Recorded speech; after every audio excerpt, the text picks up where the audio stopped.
on the street chasing wrong from right. Eyes like fire burning through the haze. Truth is a weapon, cuts through the maze. Some call her trouble, some call her brave. Digging up secrets they tried to save. A real deal around town. She's breaking it down, spinning the wheel, exposing the sound. They despise her, they praise her, but she won't slow down. Real deal around town. The truth's her cry.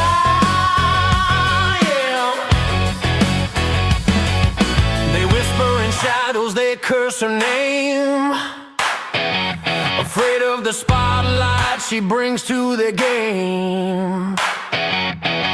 But the grateful ones, they cheer in the dark for the spark she ignites in their weary hearts. Some call her danger, some call her hope. She's the thin line on the tightrope.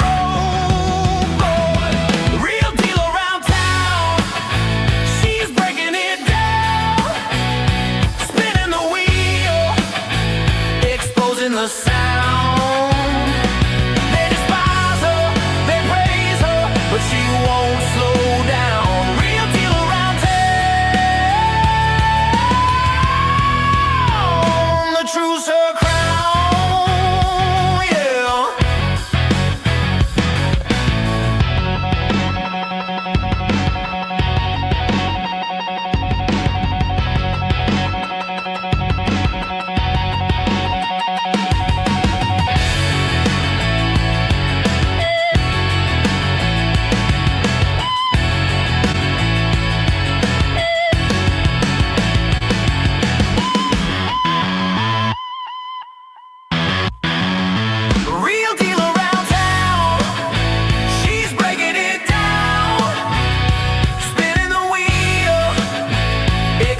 The sound.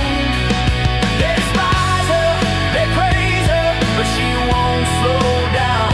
Real deal around town. The truth's her crown, yeah. The truth's her crown, yeah. Well, hi everybody, we're back for another video. We've got another meeting here in Townsend tonight. That is, we're going to watch the Conservation Commission have their meeting at, they start at 7, which is about 15 minutes away. And last night we visited the Groton Conservation Commission because they had a lot of interesting stuff. They have different kinds of things than we have here in Townsend, and I think they deal with things a little bit differently. And I tuned in there last night because they have had some things that are dealing with our Townsend resident, Gary Shepard.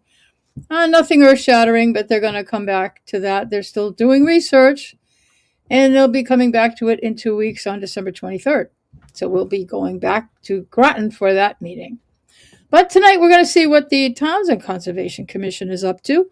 I went over their agenda, which you can access on the Townsend website under events and click on tonight's meeting and you can get the agenda. And you can follow along if you so desire. Nothing earth-shattering on there, although sometimes things just pop up. The meetings can be interesting. The conversation kind of leads to other things and, ooh, really? That's interesting.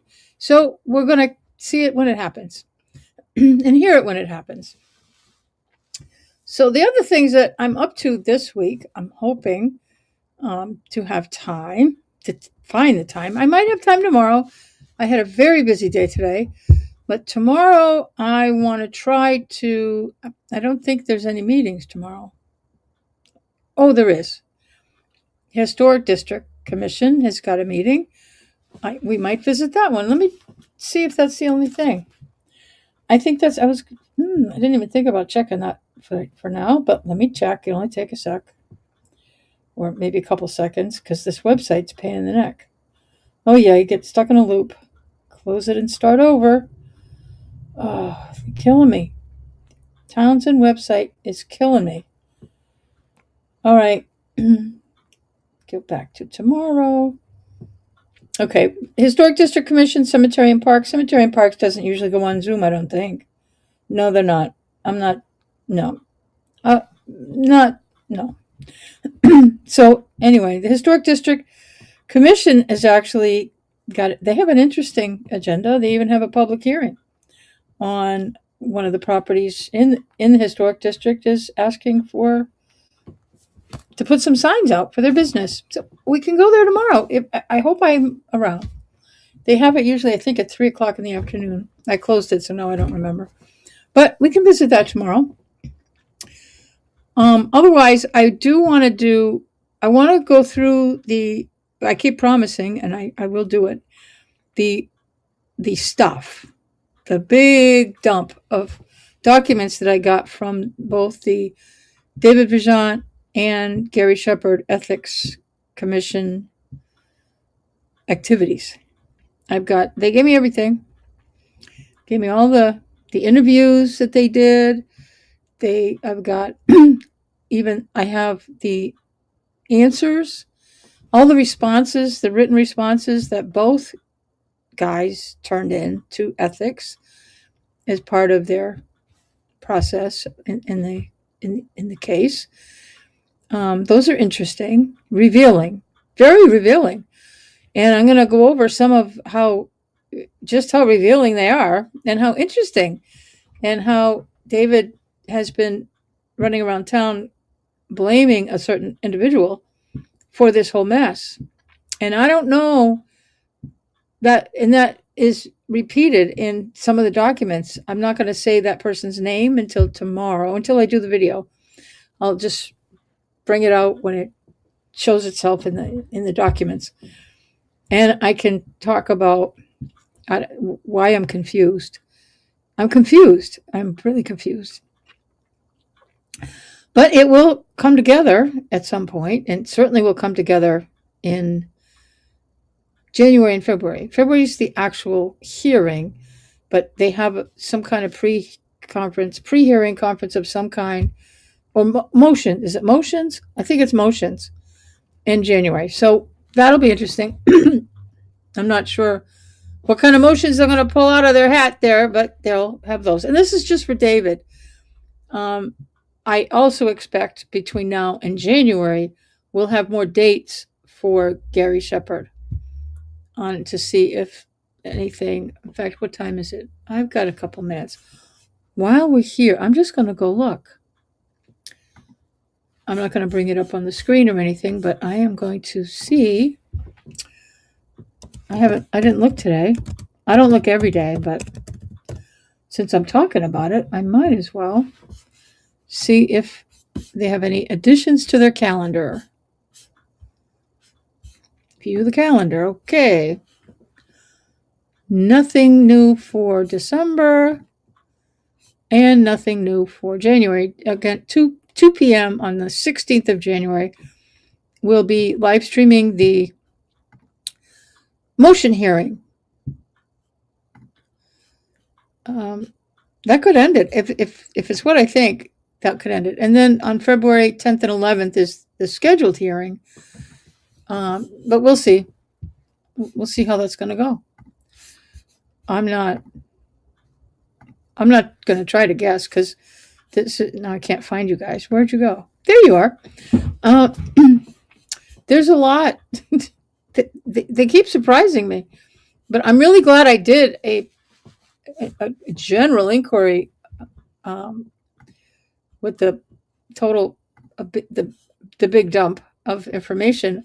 I think I told you guys yesterday, I did a big public records request, and I said, it can only be so much. They're not going to say this is excessive and you can't have it. Or I wasn't sure if maybe I did have all the public records. I didn't know. And I said, okay, I'm going to ask, because they've given me what I've asked for, but I didn't ask. I asked for specific things when I've asked for them for information. So I said, maybe there's more. So I sent in a generic public records request, and I said, send me all public records on this case. And I said, I don't, you gave me this stuff already. I don't need this, this, and this. Just send me anything else that's a public record. Thank you very much. And it took them a few days, but they sent me this giant zip files, and they were too big to send normally. So I had to, they gave me a login to their SharePoint to get the files from their SharePoint. And then I had to send them to, I don't even know how I did that. I don't remember how I did that. But then I had to put it into my Dropbox account because I couldn't email it. No email was accepting it. And I said, okay, it was quite interesting. A lot of documents. And I'm going to go through many of them, probably not all of them, because some of it's just, oh, thank you. So anyway, yeah, some of the documents we've already gone over, actually, and some of the documents are, okay, that's nice. I don't need to see all the exhibits. Sometimes it's just stuff that it matters to them and they need it, but we don't need every business form associated with CHEPCO. We don't need all that stuff. And some of the documents that are actually schematics for the water mains that Gary did, we don't need all that. We just need the data, the information on why is ethics charging him and what is Gary's excuse. And then we're going to go over also, I gotta watch the time. We're going to go over a key point of law. And I'm not a lawyer, so I'll just be trying to guess what they're doing and what Gary's defense is. And this also goes back to the select board, because Gary, well, the ethics commission is in one big way saying that Gary was not a special municipal employee, so therefore he could not do these contracts. He was not allowed by law to do any of these contracts, and they had warned him and he ignored them. That's what they're saying. Gary's saying, my position, because special municipal employee is a position assignment, not a person assignment. So his response is the fire chief position has been a special municipal employee since 1963. I have a problem with that. And I don't think it could be. Plus, I mean, there's a lot of things to look up associated with that because of the requirements of how do you get designated as a special municipal employee, and why if that's true, why is the ethics commission still pushing this, and what's the big deal here? This should have been settled if that's true. And just from my cursory review by the non-lawyer here, is a special municipal employee is somebody who works part-time, no more than 800 hours in a year. Well, the fire chief position has not been part-time all of the years between 1963 and now. It ceased being a part-time position back, I think it was in the 80s. It could have been the 90s, but I think it was the 80s. I don't remember when did Chief Hermy start? Because he was full-time. And the chief after him, there was a short-lived chief, not short-lived, but short. He didn't stay long. He was kind of asked to leave, I believe. And he was full-time, and then Mark Boynton was full-time. And then when Mark Boynton left, Gary Shepard became chief. And the first documents I saw did not designate him as a part-time guy. So he was acting or interim or something. And then at some point, he became part-time. My opinion is that he would need to be designated. This whole position thing of special municipal employee would have to have started over again, I believe, because if you can't be a special municipal employee as a full-time employee, as far as the position can't be SMC, SME, whatever it is, yeah, spit that out. But so I would say no, just as a non-legal person, just say that that's not possible. So, and I'm assuming that ethics is probably going down that same road, that you didn't do it. There's no record, and it probably is no record because in 1963, they might not have, the rules might have been different as far as identifying someone as a special municipal employee. How is that even a thing? When did that even begin? So there's all these questions, but I don't know. My disturbing part is that he didn't respond to ethics when they told him what he had to do. And I don't think he just went on thinking that he did it. I don't. I really, it doesn't make any sense.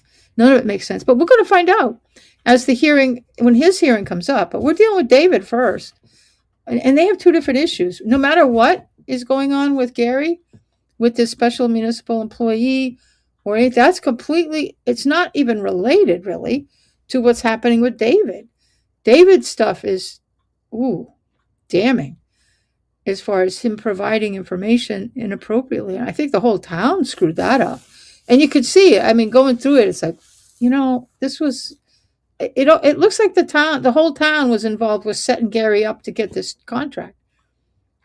That's what it looks like. I'm reading this thinking, all these people are directly helping Gary get the contract. Like, why is it just David on the hook? I don't know. And then we have the Board of Selectmen they want to get involved. They want to send a letter, or Veronica Kell wants to send a letter to the Ethics Commission to kind of testify. She needs to stay out. They're putting the town in jeopardy by her getting involved like that. And that she can, as a private individual, she can contact Gary or Gary's lawyer and offer to help and talk to the lawyer, but you can't call ethics because you're putting yourself at risk. You're putting the town at risk and you're interfering. It's like a friend of yours is in court for a crime and you're going to call the judge. I don't think so. I think you'd be in a lot of trouble. You can't call the court. So this is the same thing. You talk to the lawyers. So I don't know. We're going to be starting here shortly. I don't know what's going on. Let me see. Oh, they're in the room. I think I'll bring them up. Let me share screen here.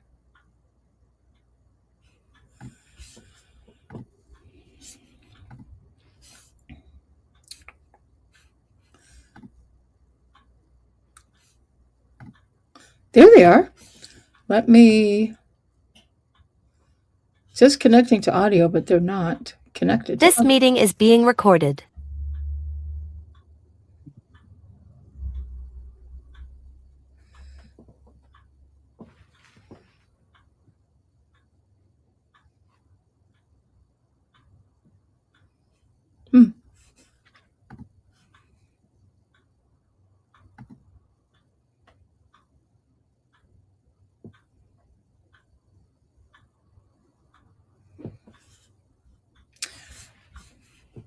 I don't think they've started the meeting. I think they're just hanging out, chit-chatting.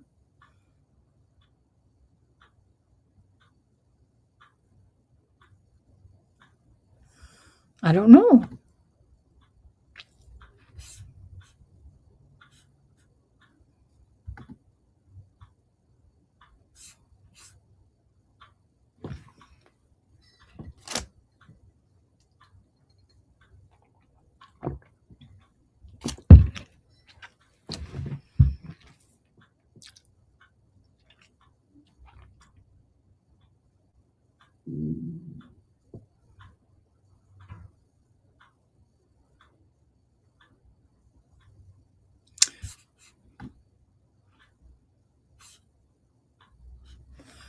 I don't know what to say yet.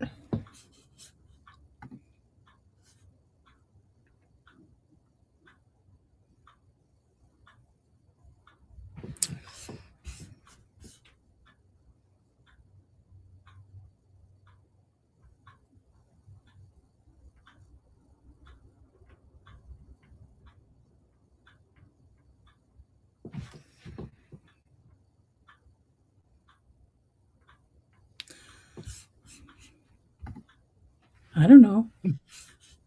Oh, nope.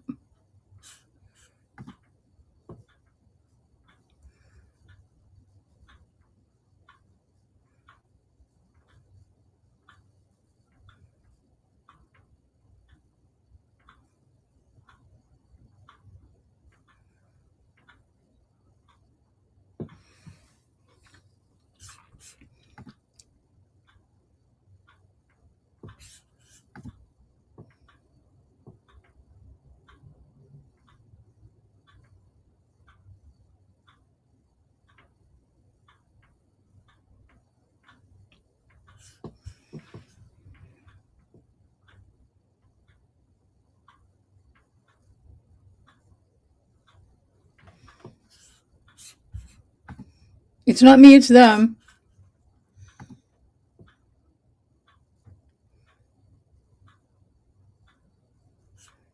Oh, they fixed it. Now they're just muted.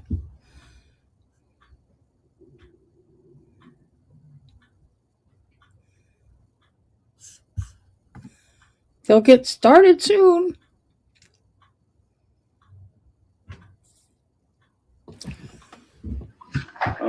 Here we go. I'd like to call to order the Townsend Conservation Commission's meeting for December 10th, 2025. Can I roll call please, starting with Mike? Mike Potsett, present. James Doroyan, present. James Gates, present. Pat Kimmel, present. Mike, do you mind leading us in the pledge?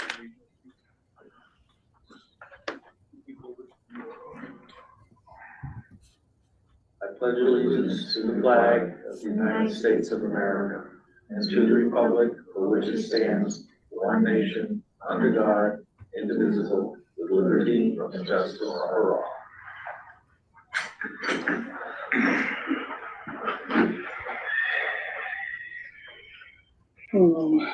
This meeting is being recorded. Is anyone else recording? Yes, I am. Thank you. Hang on one more minute. One moment.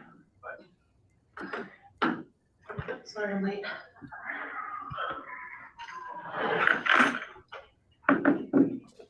Sandy, do you mind just announcing the time you're joining us? We're just getting going, so Okay, Sierra Lord, 705.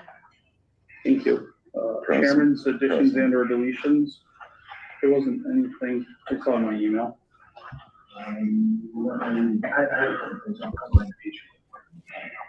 Nothing that needs to be added to be voted on or anything.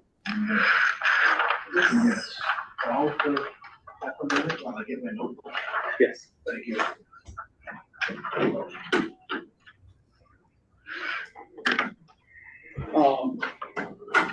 Chair report. Had a conversation with the owner at 112 West Meadow Road regarding silt fence along Lock Brook, and that will be taken care of tomorrow.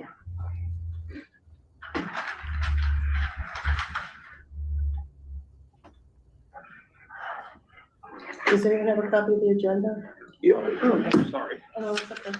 Thank you.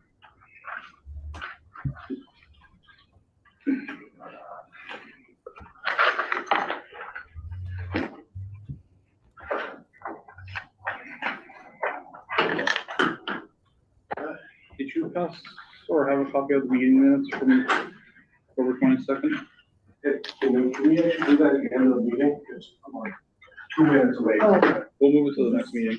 Yeah. If that's- What, the minutes? Is that Yeah. something we could take or no? Oh, no, this is my football. Oh, okay.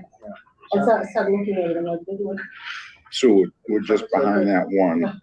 I'm like, no, I'll get another hand.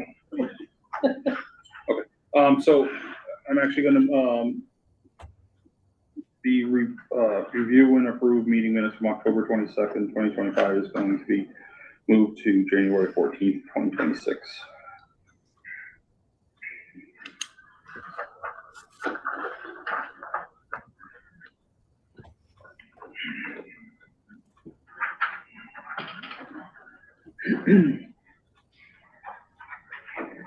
Um, 1.7, agent report.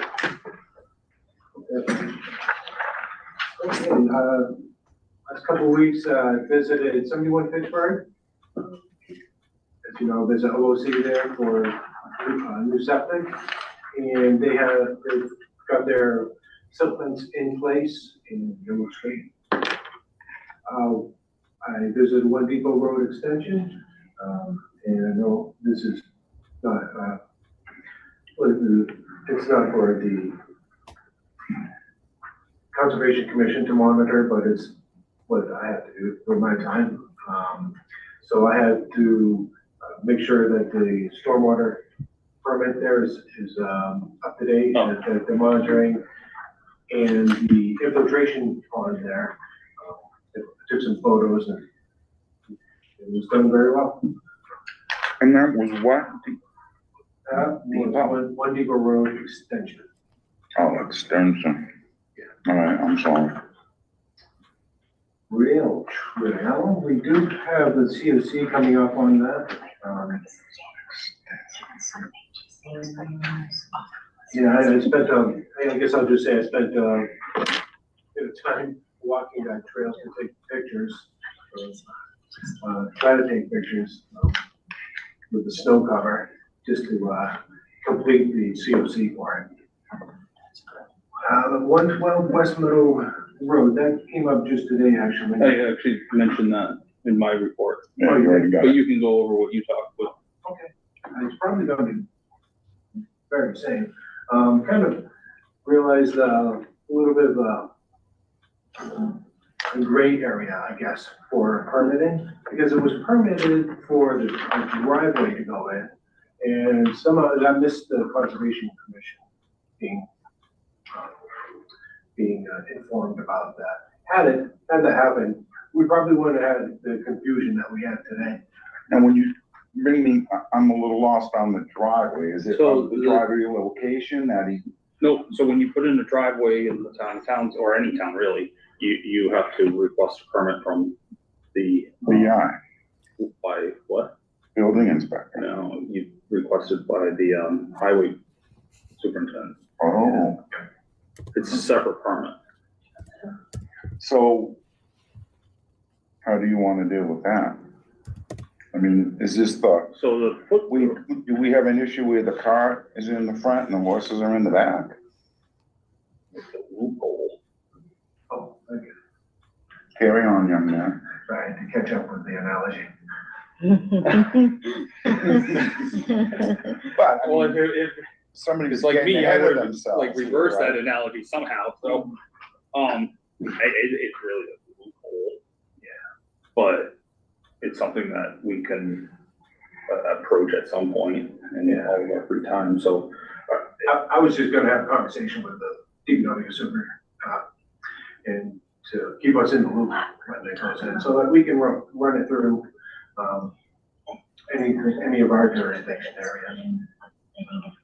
I don't know how you would do that there. It isn't in our jurisdiction. It is if they're performing excavation within, 200-foot limits on areas or 100-foot buffers. I'm sorry, just, where is this? Where was this? 112 West Meadow. Oh, okay. So It's right across if it were a building, from, if it were the building the permit, right? townhouses. That comes across my desk. Correct. In on form. Yeah, you have checks and balances there. And this one has yet to, have a permitted, building permit. Approved building permit, It hasn't been submitted, not a new one. right? Yeah. The last one was denied. But yeah, there was an old order of conditions. But the footprint is, or the work is being done outside buffers, so. Have you, I did a little drive-by. I didn't stop and talk to him because it was a bad time. He had a dump truck in the road and he was up on the middle of the slope. I was gonna approach him. But it's active. There's a lot of live dirt there. And it is a strong gradient. My concerns were why I spoke to you, then I spoke to you. It needs to be addressed. It is a downward gradient. I did that sidewalk 6+ years ago. And in our discussions at the meeting, we were all very adamant that silt control is key. We've already had one problem with it, as you remember, James. yeah, it was just the silt fence wasn't maintained.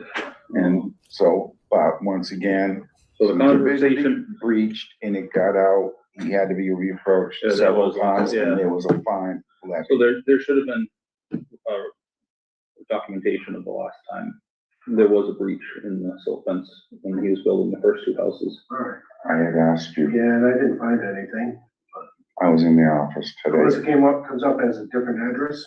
Yeah, it would come up 110, Yeah. because originally that was one big parcel. Correct, and they broke it in He's 3. supposed to have the silt fence in tomorrow. It's still Palmetto that owns it.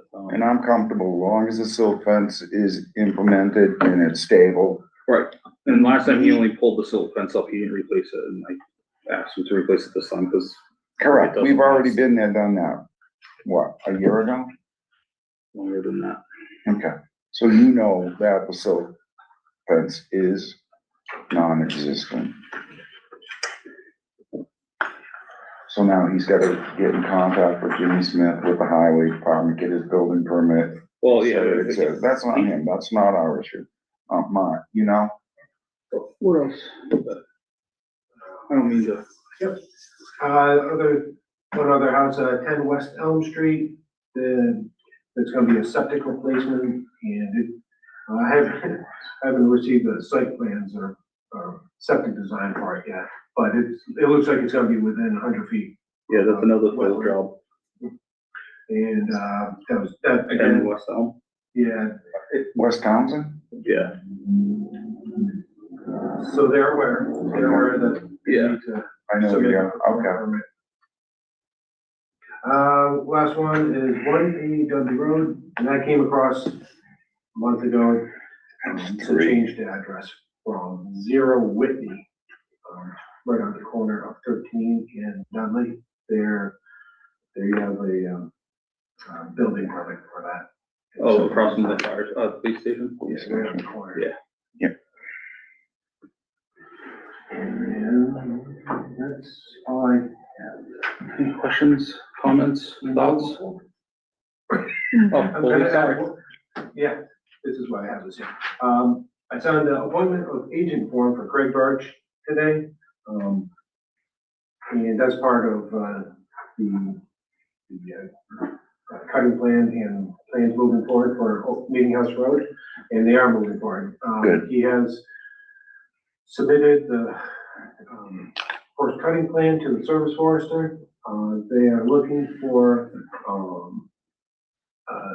a letter from from DPW supervisor to go right up to the road on 119 to remove the, trees there. DPW, or would that be the DOT? Because it's 119. Good point. I don't think it's not our jurisdiction, that's It's not Route 13, state, which is ours, for some reason. Yeah. that's state. Alright. So it'd be DOT because they're doing the bridge. Get that out tomorrow. So But what's that's good, the, it's moving forward with the cutting. Yes, and he's expecting to be in there in some point in January. Couldn't be any good and better. hard by then? Yeah, moving along. That is all I have. Good Scooby snacks. Anything? Alright.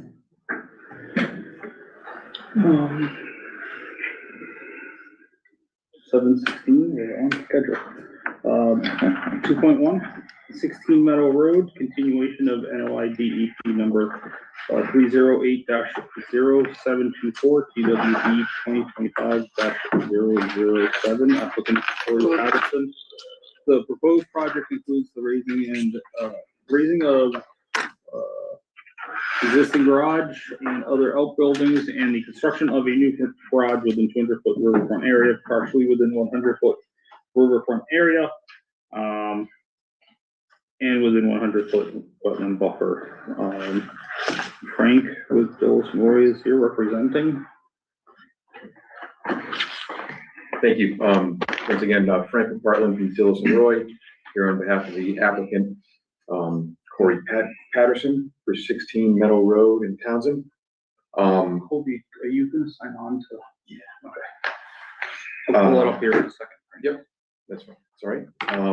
So since we last met, I consulted with my client, and we have moved the proposed garage and gravel driveway completely outside of the 0 to 100-foot riverfront zone. We've also changed the footprint of the garage to 40 feet wide by 52 feet long, including the lean-to. So you, in other words, you reduced it by what?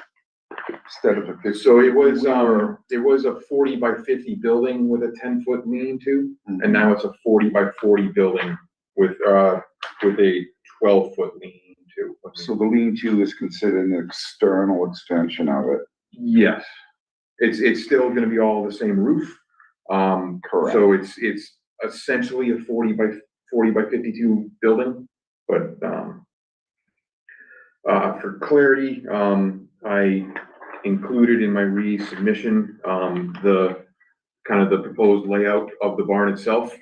There'll be 3 garage door bays on the front, and then a manway on the side, which is basically the previous one had 3 garage bays on the front and a manway on the front, man door on the front. Now we've moved that to the side, which has allowed us to shrink the size of the garage. So the facing profile is reduced, the Yep. width of a man door. Yep. And what I also showed was the roof pitch for the building. It's going to be front to back, peak in the middle, not side to side. So it's going to either discharge onto the gravel driveway or down the back, down the lean-to a stone drip edge that I added to the plans. And the runoff is gonna be basically directed to the road. What's that? And the runoff is basically, Well, it could be gravel, so should. in the wintertime, it doesn't matter, whatever. In the wintertime, it would run over essentially 50 feet of gravel to the road. So there's, My point being, I just wanted it to be established, whatever runoff from that roof, from that driveway, is going to the road. yes. Okay, that's all. Yeah, so the roof pitches front to back, like I said, so we included the drip edge. I discussed with my client, plans to pave the driveway, adamant that he does not have any plans ever to pave the driveway. That is, he doesn't want the extra expense. He wants the gravel driveway, and that's it. I said to him, if you ever want it, you'll have to come back and permit, and they might say no. And he said, I don't want to do it. So it is. I've seen a lot of moments and times where people say, no, it's always gonna be in this use, et cetera, but completely changed, completely in 180. As quick as it was permitted, as quick as what they said they would did. Hartley, can Colby have screen sharing, please? Yeah, I made that point to him, and I said, we could even show it as paved, and then you don't pave it. He didn't want to make that change. He wanted gravel, and gravel's all he wants. So, okay. The proposed use of the garage is residential, storage and maintenance of vehicles, home workshop, etc. There's his car, his wife's car, and a mother-in-law's car. 3 garage bays, three cars, and then internal storage that fills up real quick when you have family and kids. And No, Yep. absolutely. Lawn- So in other lawn words, the tools. question in the discussion was that it was not gonna be utilized for any of his business Correct, operations. correct. This is a, Because that to me is another staking point with me, because it is a residential area. Mhm. And the premise of it is for A, B, C, D, parking vehicles. vehicle maintenance, and He's reduced cetera. some of his external bounds. I now can see where he's gonna have a buildup of other things he's gonna wanna bring inside too, so. right, Well, and even then, you say vehicle maintenance and it's not probably real vehicle maintenance. correct. Because I remember when I first got on, there was a huge discussion about, What is the verbiage of, yeah, and so I just don't want it not to. the maintenance of everybody's vehicle in the neighborhood, right? Correct. This is not a shade tree mechanic garage. This is home use. I like that. I learned some new verbiage tonight, Frank. I appreciate that. Happy to help. That kind of outlined the changes. I also, I adjusted the size of the construction staging area. Now we moved everything over. I made it, Well, even slightly as bigger. much as that, he made the driveway that much bigger, so he has all the more per se area for trucks, parking, equipment, it's there is that. such as. Yeah. So he pretty much is in good shape in that regard, but it increases, of course, Colby, can you Well- zoom in a little, please? Yeah. Please, to thank where you. he's referring to now is the That's stage. good. You're just looking. Yeah, so the original staging area was pretty small. I don't have those dimensions, but I've almost, And it was just off to the right. yeah, Right, Frank?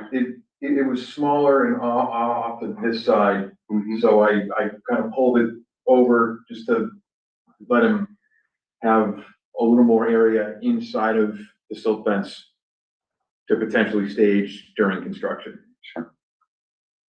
I didn't want to have, And of course, that staging area after the disruption will be clean. will be restored to seeded. existing conditions. Yep. Yes. And then, you have the slab elevation. Yep. Which is 300.5 and the existing contour This existing downslope is 300, This is- so you're not 300. Yeah. gaining. You're not raising the area. Look at the plan. I just didn't want to have to get up and do that. I'm trying to be lazy, you know? I gotta get another scoop. So- Anyway. Go around the table and we'll start with Mike. I don't think I have anything. It looks, I mean, he's satisfied what our concerns were. And, I don't have anything else. You have to have something, No. not just a little. Is all the stuff on the plans that. Well, needs to be- the wattles and the silt fence aren't on the legend, but I wasn't gonna say that. No, but But should, You know, but that's what we have, yeah, okay, you know, okay. critiquing. and that's something that that can be changed or Sure. Yeah, that's amended but just quickly noted. sent to us. Yep. Jimmy, do you? I think Frank rebutted, eloquently as to what my concerns were. I mean, it's good that we've increased the driveway. We've got it on a further setback. We're out of the 100. He increased and kept the staging within the silt fence areas. I mean, it's apples for orange as far as the man door going away from the front and to the, but it's still, It made the building narrow. it served its purpose, which was, to me, it's appreciated that he appeased us in those regards. But with your discussion with him, like I have concerns with, we don't want to see that turn into somebody's, a bunch of company trucks there, a bunch of equipment being stored. It's a residential setting, let's maintain that, which it seems through your discussions with him, that's not a problem, Gee was to you, James. I think this, revised plan addresses everything that we had discussed in the last meeting. Then some.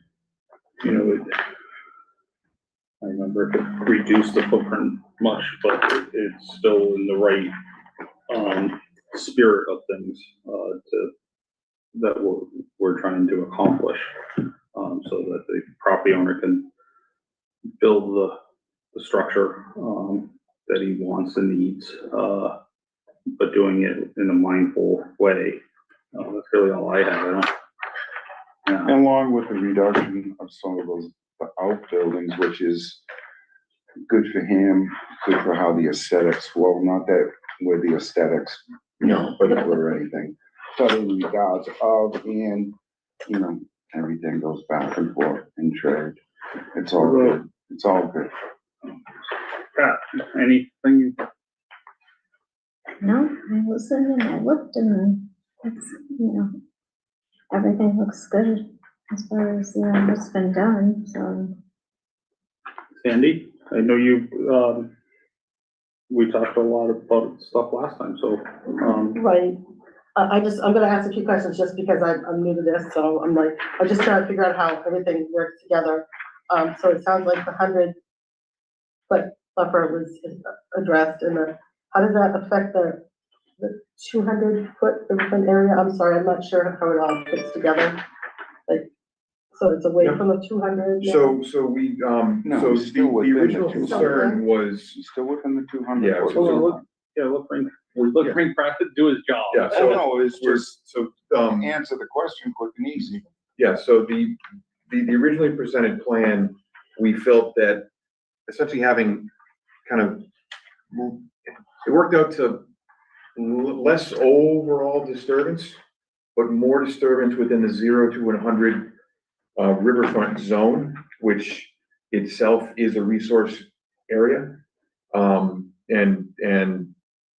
DEP guidelines basically, by regulations, basically want to limit disturbance within the 0 to 100. And that it's more desirable to have more disturbance in the 200 if it means you don't have to disturb the 100. Oh, okay. In the best terms, what would you refer it to be? It's not a trade-off, but it's Compromise, but the, certain things we can achieve, but certain things we cannot. We would, in a Well, the perfect septic world, limits want it not to even be in the 200. But, I mean, there's a dwelling there, there's a house there, there's established area. And, Right. and the upland area is encumbered by a septic system. So we can't put it in the area that is non-jurisdictional because that is already taken up. what other questions did you have? You just- That was basically my main one, because I was just trying to figure out, like, you have all these adjustments and stuff, and I was just trying to figure out, I heard you say that it's not within the 100-foot, but then I'm thinking, okay, what about the 200? And you just answered that question. Thank you. But as Frank said, in the guidelines and in the eyes of the DEP, to have that 100% out of the 100, and we can deal with it better in that area, in the 200. Okay. As he explained far better than I could ever. And Mike is really, he can show you if you have a question, he's right there, the 200, the 100. So, and he's a real stickler for him to be marked properly. Okay. You know, so he's the man that really does a nice job getting them, I think, because you really want to make sure that Oh, they yeah, no. are presented correctly, so we as a group can read them. I was thinking of, and on the legend, on your point, I was thinking about the jurisdictional lines more than the proposed lines. So I'll make sure going forward that the erosion control is also in that legend. Are we concerned about that riverfront area that probably won't get impacted? Or will get impacted somehow? You want to compromise? Keep explaining, Yeah. work yourself into, because I know, the terminology's escaping me it's, here. no, it's fine. you understand what I'm saying, though, there's like 200, and then you stay away from the 100, because it's better to be further away. But are we worried about any kind of impact upon the wetlands still within the, pretty much not, or, See, that's kind of a drawn out. I'm sorry, I just. No, don't. Is this the time to bring up what I brought up last time about how some of Colby's photos from last time showed that the mowing goes right up to The existing land or maintained landscape. So it's not like he's mowed something that is new, or he put in a lawn that's new. That lawn has been there. I don't even know how old the house is. It's an old house. It's an old house. It's an old It's something house. that's just always been like that, and that is exempt from, Yeah. we can't tell him to stop. He has to stop mowing. It's a If I remember But my original. I don't point- think we're answering what you're trying to No. ask. No. I was hoping you'd grab onto it, because I don't want to touch it. I don't. Well, I'll mess it all up bad. I know I will. what we have is a situation here where, the existing disturbance on the property, if I remember my dates right, it predates the Rivers Act, 1996. So that. I know that definitely. Yep, yeah, so that lawn condition from the 200-foot buffer down to right in close to the wetlands, it's a pre-existing disturbance of, it's a pre-existing condition of the riverfront zone there. So, with this being maintained as grass, and there being existing buildings here already, consolidating those buildings in the outer 200-foot riverfront zone, I would say maintains the existing condition within the 100. So it's not gonna be making the situation worse. The way that the water will be shed off of the building to the front and the back is going to extend the amount of time it takes for the water to run mostly through the grass. Okay. Yeah, that's even if it gets to the The ground. stream. Right. I would have a concern if the roof was pitched the long way and was dumping water kind of Okay. straight towards Right.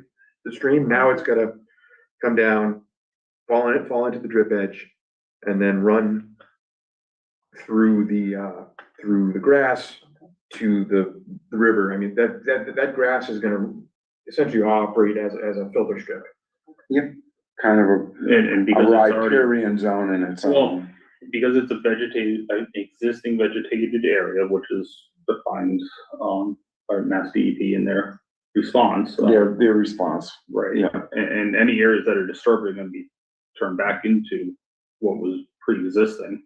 That will filter out any of the junk and slow it down and prevent erosion. And this would be a significantly different question if this was a wooded riparian zone that we were trying to permit a building in. What were you Yes. gonna ask, Sandy? You made a mention, last time, maybe requesting a little bit more grass left before, we're not mowing all the way to there. You know, we would be hard pressed to even approach him in regards of the 35-foot no disturb. This This is a isn't a- pre-existing. It's All right, pre-existing, okay. it's established. We have to be, That's what, we have to be careful with that sort of stuff. Okay. right, that's why like I said, I didn't want to goof it up in my analogy, in my opinion of it, but like I said, that's established area. There is already a house in there, there are outbuildings in there. So we can't tell them, no, you can't, and correct me if I'm right or wrong, Jimmy, we can't say he can't put this in because of. It's not just that, you can't tell them you can't mow a lawn that's been lawn for, ever. since Okay. before I was born. Okay. And in the regards of damage done, that area is it's gone through the soil compression, it's established, and it's not gonna run off, And if it's we not gonna look at road. How It's Frank stable. has it outlined with the silt fence, that's a suitable area that is protected by the silt fence. Yeah. Or water, whatever is chosen, yeah, so both, which is perfect. You know, and it contains that construction area, to that area, and then anything that is disturbed is, reseeded and, revegetated, so it turns back to what it, it's returned into its natural state, quote unquote. But there's also no real grading associated with this either. The slab elevation is 300.5, and it's 6 inches higher than what's the contour line is, the closest contour line is. 6 inches, Yeah, 0.5, 0.5, okay. so it's engineering. So What, everything was done that we were asked, Okay. or that we had asked, but yeah, you also have to learn, and Right, and I you're don't know. gonna see other sites, areas that are gonna put you into a tailspin compared to this. okay. I mean, this is good, this is a good learning curve, but Right. Adams Road, that's another example, which is a lot yeah, of we what, can, there's a bunch of examples. Yeah. Okay. They're all unique, Well, but thank you for I, answering You're welcome. I can think of one that was. in the words of wisdom, they're all unique, Which they're one? all, Or- give us a learning Print curve. out 119? Yes. Yeah, I think this is the right approach and it's the right adjustments, to be made. Colby, did you have any input that you felt was needed? Let's see, I appreciate you and your client changing the plans, and adapting them. There's administratively, in the NOI, I think it's page 3, I was trying to bring it up, has to be changed a little bit to reflect the new, alteration areas within, 0 to 100 foot riverfront area and 100 to 200 foot area. Unless I missed that. No, I updated the plan, itself and those numbers. I didn't go back and revise the notice of intent. I can either, I can either revise that document or kind of just issue, an update memo to, Cause it's reducing it, right? Yeah. we're changing. You're It's, not gonna get a refund, but. well, no, that's not, yeah. No, we just wanna let you know, we can't do that. No. No, I think you're right, Colby, because you have to do the paperwork. As far as the job site too, you need some, flagging up there to see where this 100-foot riverfront area above quarter is.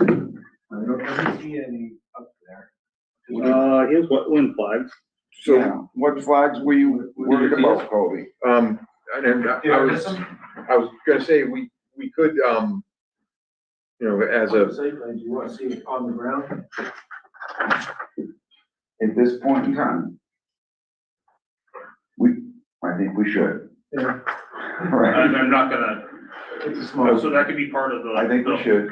Right? yeah, what I would suggest is that could be a condition, where at the, we're. Put it on an OC for that? No, it's a special, it'd be a special condition. A special condition where we could, you know, we could stake out, we could either stake out the 100-year riverfront, the 100-foot riverfront 100. buffer, or I would suggest staking out the erosion control. Because you know, some of that's 100 foot buffer, Correct, it's right and there. that would clearly establish his limits of work instead of just having him eyeball it. Okay, So I would suggest a special condition to stake out the erosion control and limit of work. and you're concerned on No, that, but Colby, we're- Colby had, your specific concern was wetland flags, right? Right. Really, I just want to Wasn't the ensure one- that this You were looking- construction is outside of the 100-foot riverfront. That's. Okay. And I'm sure it is, because I got conflicted for you guys are smart. just a You're moment. engineers. Well, what, I mean, we can add to that condition that we stake out the building too. Yeah, You know, so because this is such an item of concern, let's survey locate the building instead of someone pulling swing ties off the existing house or something. Frank is being way too accommodating. One more item. That's not the revised one. This is where I get to be the. Which was the revised Commission. You guys still have the option of requesting, a peer review. If you think that this is not sufficient, if the plans have not been adapted enough or altered, Mhm. you still have an option.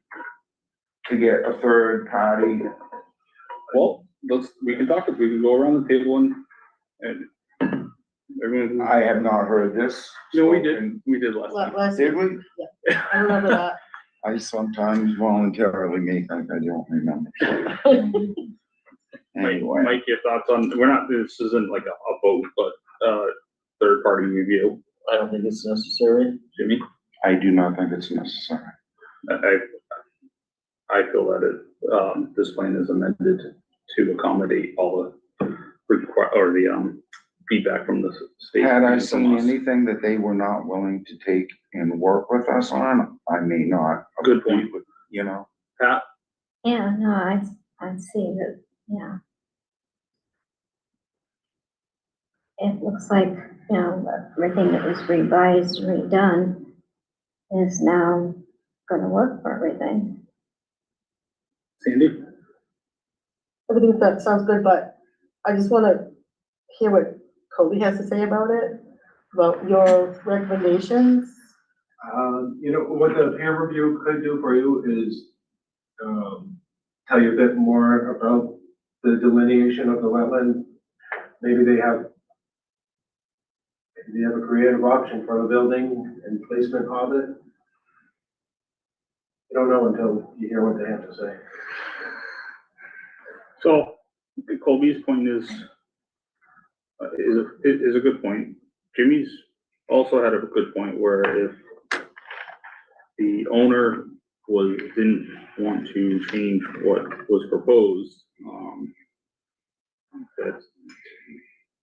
that's a different, almost, yeah, we would have to approach it differently. yeah.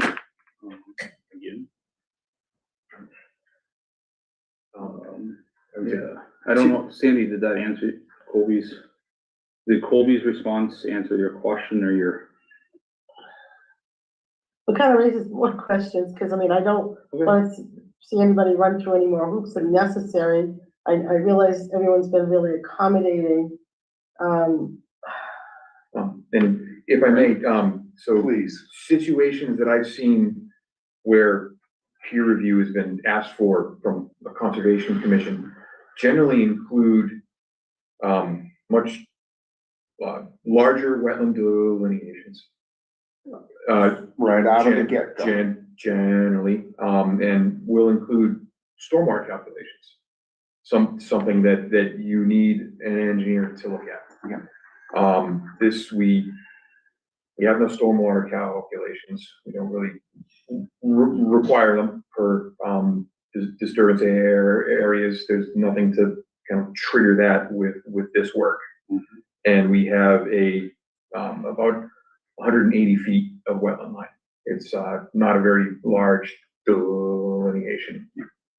So, as someone who does peer reviews, I would be very surprised to see something like this come across my desk in a peer review proposal. Can you collaborate more on that for Sandy? Elaborate? I don't. As far as. You can't collaborate with me. That would be a problem. Yeah, we don't need to do that. My point being is, where and at what point in time have we been confronted Peer with a review, not. third party peer review? When? I don't know, not since I'm 17 years, I have never once been. well, I'm sure there's been times that you might have needed it though. Ooh. In my opinion though, I don't think this is one of those. I would agree, but I don't see it no, not here. So. Simply on the fact that the plan was amended to accommodate. What our concerns were. And to fit in the purview of the regulations. And get out of the 100. Yeah, purview of the regulations. So, with that said. Well, I'm gonna make a motion, then we can have a discussion still. But I make a motion that we issue, close first. What? If it close first. Close what? Let's close the hearing before you can. No, I have to do that after. Okay. That's what I've done, always Sorry, done. no, we don't know. If that's the procedure here, but that's fine. He's okay with it now.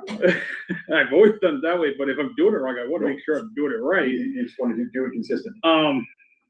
So I make a motion that we issue a, order of conditions, for DEP number 308-0724, TWB 2025, 007, with a standard order of conditions, along with special conditions that the, Billis and Roy Flagging.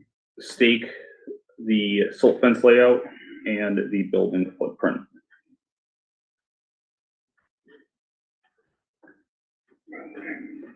A second? Discussion? Would that includes, does that mean it includes like the 100-foot buffer? So the, Anything?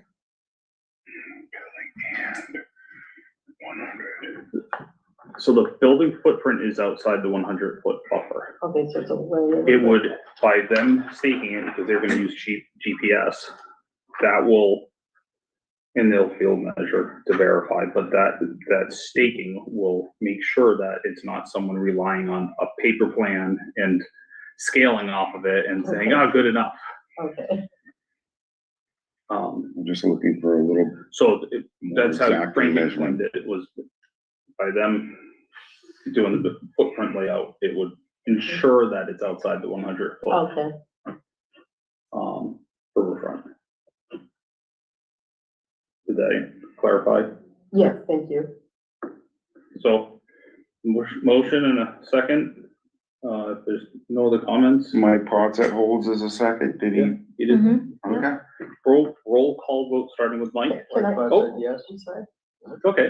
So Colby, because I'm new to this, so what are your thoughts on this as for the peer review? You feel strongly one way or the other, or are you just throwing it out there as a possibility? I'm making you aware of your options, basically.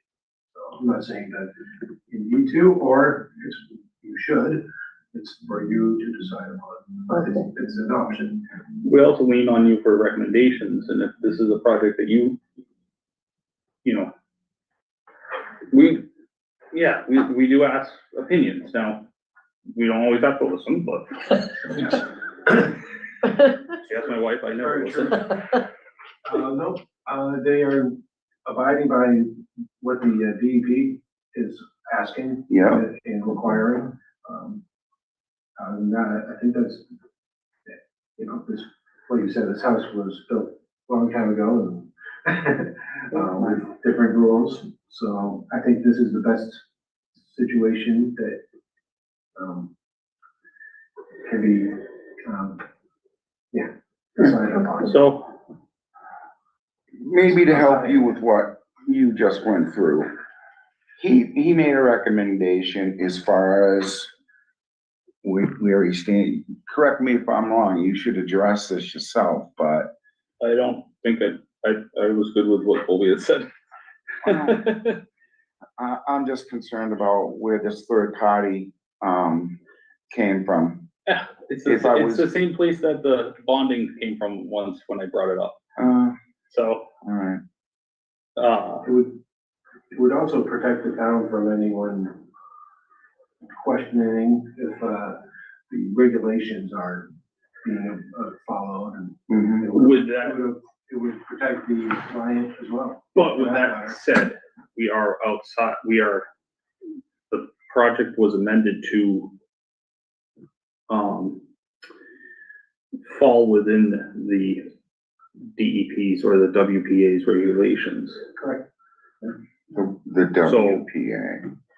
And once again, to address we're the commissioners, but it's ultimately the commission's decision to approve or not to approve.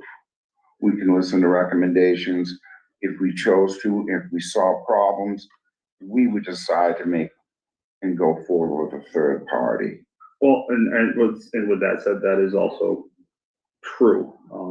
If we denied this project, applicants have the right to, Even in 21 days. Yeah, they can, dispute it, and then it becomes just a mess. Not a mess, it's a lot of paperwork, and then it's, there's other issues.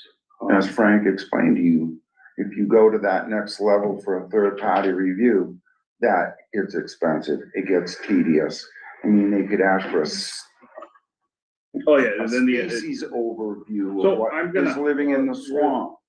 Okay, I'm gonna move this along, we're 20 days Exactly. behind. I'm not trying to dismiss your concerns either. Mike second. So Mike second, roll call vote starting with Mike.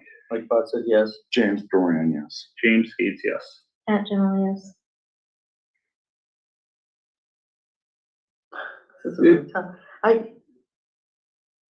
Move forward with how Well, you feel no, comfortable you with. can say, we're all one vote, Yay, nay or abstain.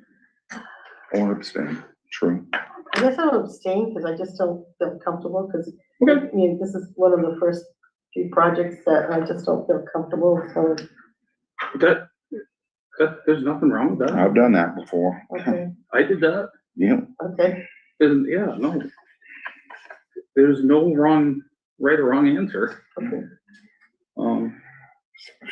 and down. So, that said,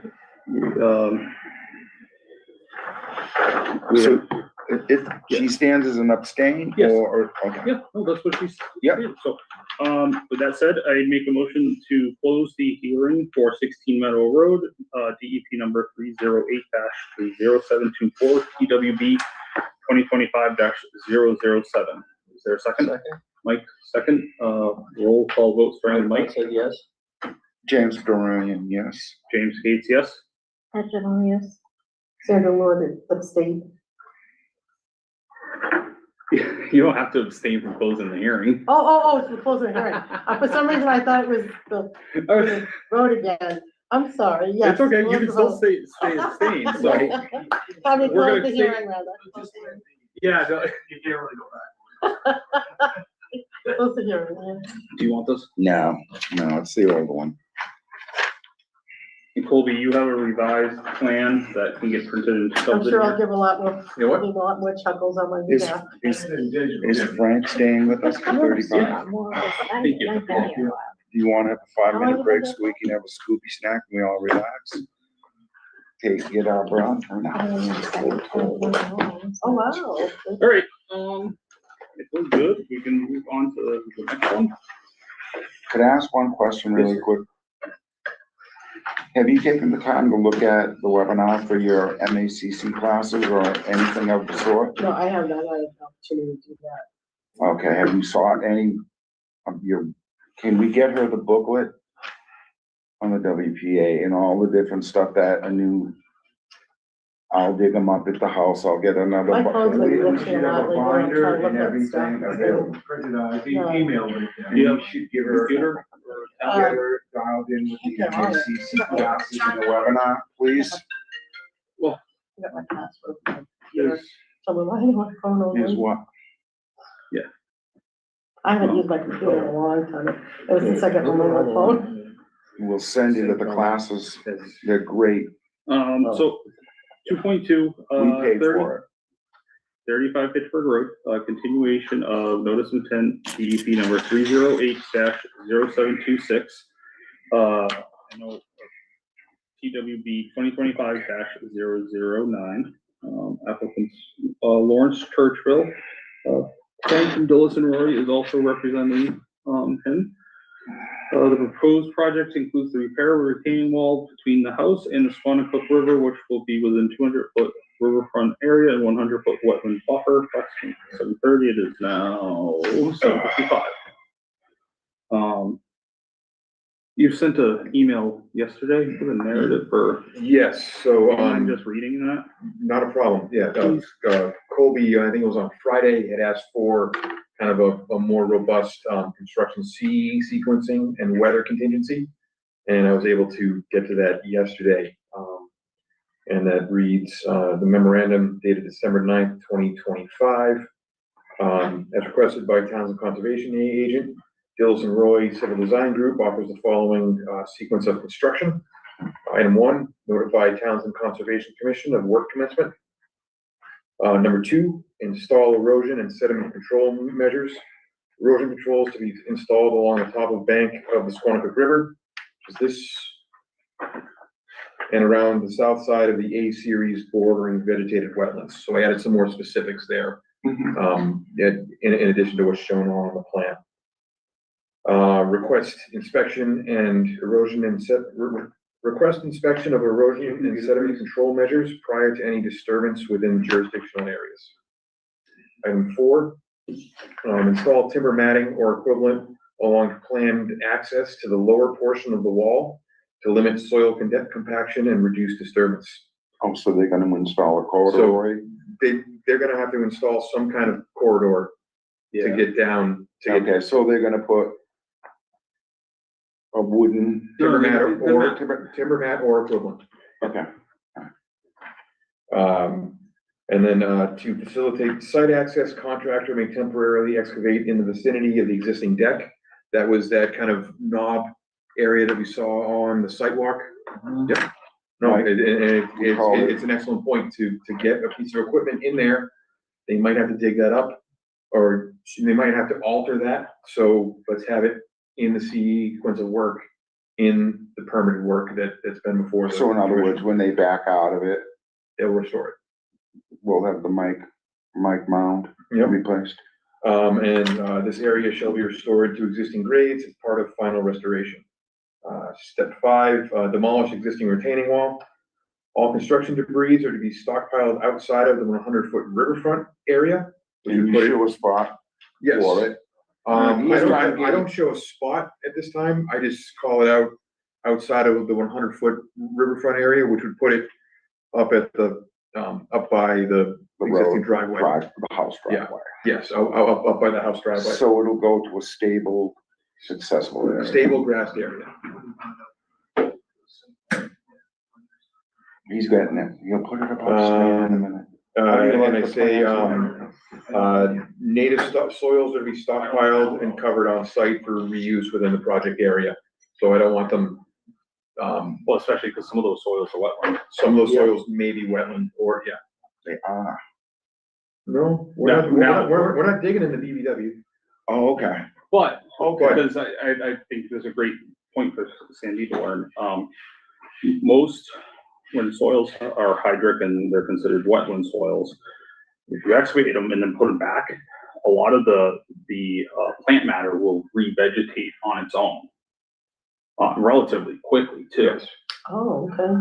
Whereas if you import a soil that physically has the same characteristics, it might not vegetate as fast. Because it won't have the native organics in it already. Which brings us to philosophy why we would use a straw wattle instead of bringing in a hay bale that'll bring an invasive. Correct. The same concept of, Oh. which you will learn at your MACC class. Which is why I make sure my plans say straw. Straw's dead. Okay. Straw inert per Inert, se. yes. That's Okay. technical here at this meeting. 6, excavate within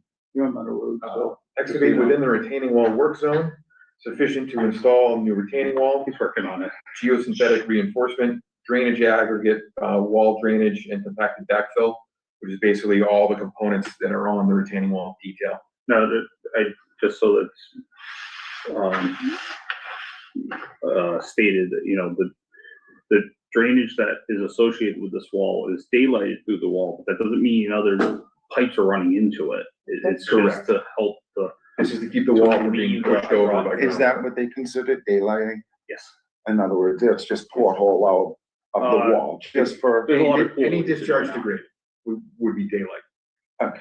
So this whole thing is to prevent the land from eroding. I mean, it will just keep, if you don't replace this wall, it'll just keep eroding and then eventually It'll eventually collapse. And then you're looking at a property damage, or structural damage. Yeah.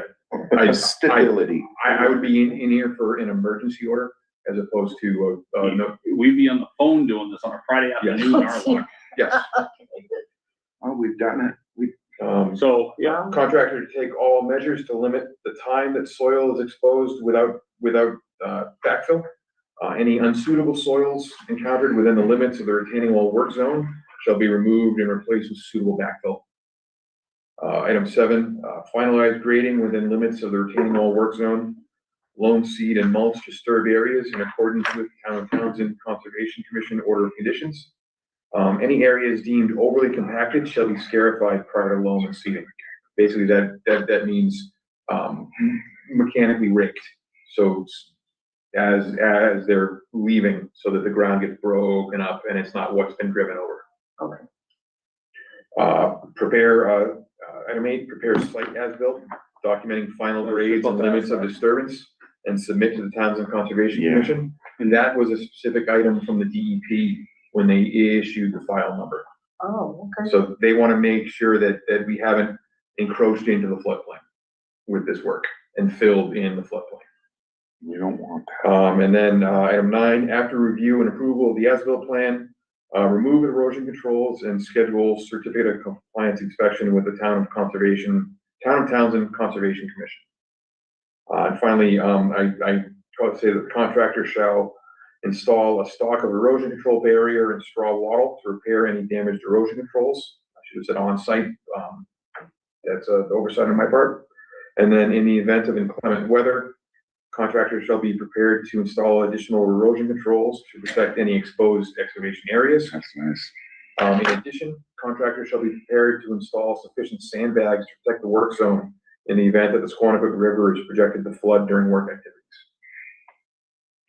It happens. It absolutely happens. The last flood that I saw on record was like 2018. It didn't get up this high. But it was. Before that was 2010, Before that was 2010, yes. because that's where a lot of our Was it 100-year flood 2010? marks are. Yeah, it was 2010. Yeah. Wow, I should Because the remember nearest that. stream gauge is on Squanicook, back in West Groton, I think, Probably at somewhere down by Bertuzzi, Bertuzzi, which would be, I think, Where the 18 swimming feet. hole is. Yes. Oh, really? Across the river? yeah. Where, yeah, Okay. And they did all the, my rope's still up there? Yeah, it is. Yeah. Well, that's what my son told me. Yeah. It's still there. Or someone told me. and they just didn't, they changed all the floodplain footprints in an increased, much larger area. Yes. 500-year. Oh, no, there was a, Oh, the amended FEMA map? the amended FEMA Right. maps in June, July of 2025, Yeah, which this Just now this they flood did is them. based on. This flood line is based on, yeah, so there have been a lot of changes. right, and I knew they had done it this Right, and that's year where- in mid-season. That's where the. So a lot of stuff is changing greatly. We're seeing a lot of additional flood insurance applications Even around. their verbiage when they even talk about a flood, they roll a 500. Now they're using words like, oh, well, this was a biblical event. I'm like, what? Where did this? Yeah, Right. I don't like that in engineering writing, but No, I found Right, it 'cause a you're based little, on facts. right, I just found it, like Moses is it's enough. in this, right? Okay. So, the comments that I had, at our last meeting, other than us not having a DEP file number, so the commission couldn't act last time, was Mhm. adding a legend. And we had discussed the possibility of needing some kind of timber map for access. So that was why I added that into the construction sequence, which Colby had requested. And that's no different like a logging map. Exactly, yeah. No, they're generally, 8 feet wide by 20 feet long, and you drag them in, put them down. Right. I Depends think they're upon 8-foot ones, they're 16-foot ones. I don't think we'd be able to fit a 16-foot wide one in this area. And this will be provided to the contractor. If they're going to propose anything different, we'll definitely review that with Colby at the, at or before any site meeting.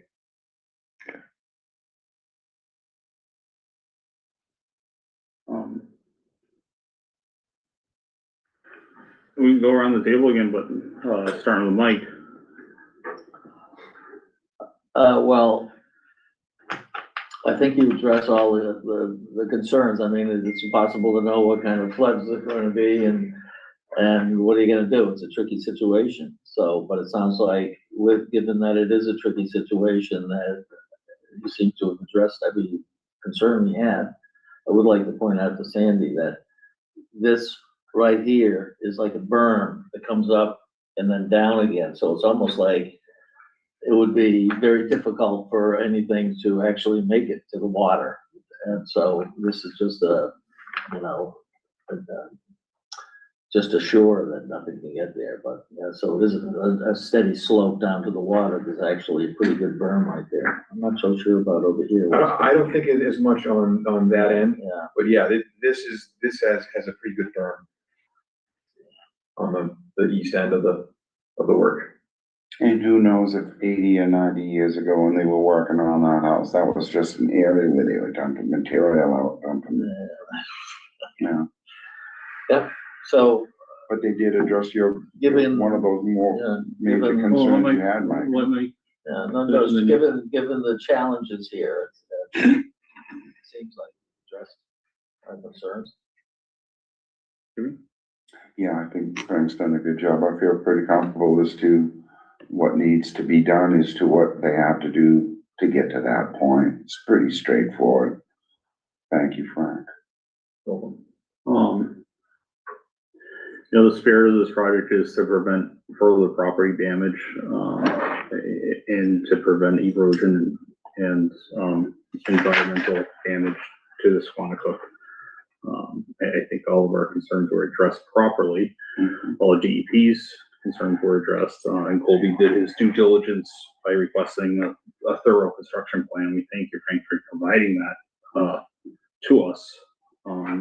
It was very thorough. That's all I have. Pat? I don't have anything else to add to it. Cindy? I don't have anything to add. I think it's a tough situation, but it has to be done. That, You know what I'm that's saying? this Yes. is the two sides of, or just two examples of what we have to, do as our job. And this isn't necessarily a want, it's a need. Right, or you're looking at major property damage, and so I get it, I understand.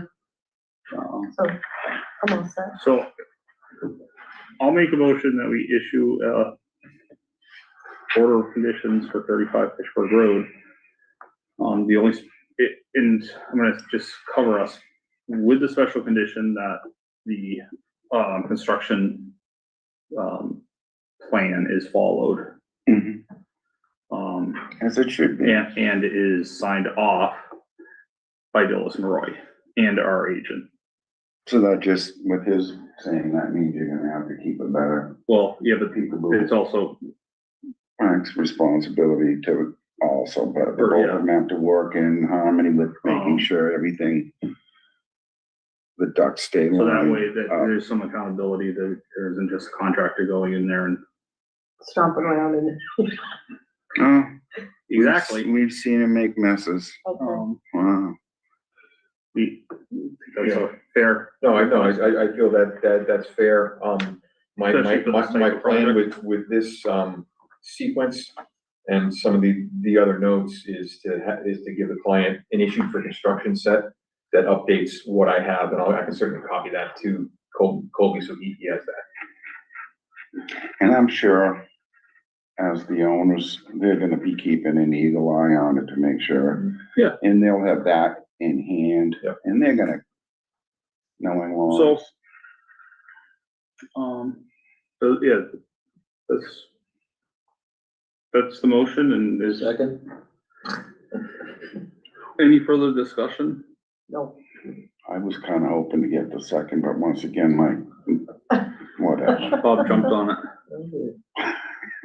So if there's no further discussion, roll call vote, starting with I said yes. James DeRoyan, yes. James Gates, yes. Pat General, yes. Sandra Lord, yes. There you go. Thank you very much. Thank you, Frank. Thank you. And thank you for, mentioning that. Happy to. Appreciate it. Happy to. With no contention. Alright, 3.1, oh yeah, thank you, Frank. We've had to do it before, like, at the end. So, make a motion to close the hearing for 35 Fitchburg Road, DEP number 308-0726, TWB 2025-009. A second. You missed it. Roll call vote starting with Mike. Mike Pot said yes. What was the other one I wanted to do? We got James Doroyan, yes. James Gates, yes. Pat Javalier. Sandra Lord, yes. But you did the Scooby Snacks, so I ain't gonna make a big deal about it. All right, but I could have thought it. 3.1, DEP file number 308-0669. Rail Trail, Quantico Greenways Certificate of Compliance. Quantico Greenways has applied for COC on the portion of Rail Trail from Depot Road to the Groton line. I'm going to abstain from this conversation, and Jimmy can lead it. Yeah, you with this, I forgot. Sir. Which one are we doing right now? 3.1? You're really good. Seriously, this. Thank you. Kobe, what do you have on this? Anything that? It's kind of messy. Confusing? What do you have on this, Kobe? I'll bring it right up here. Are you gonna screen share with it? Yes.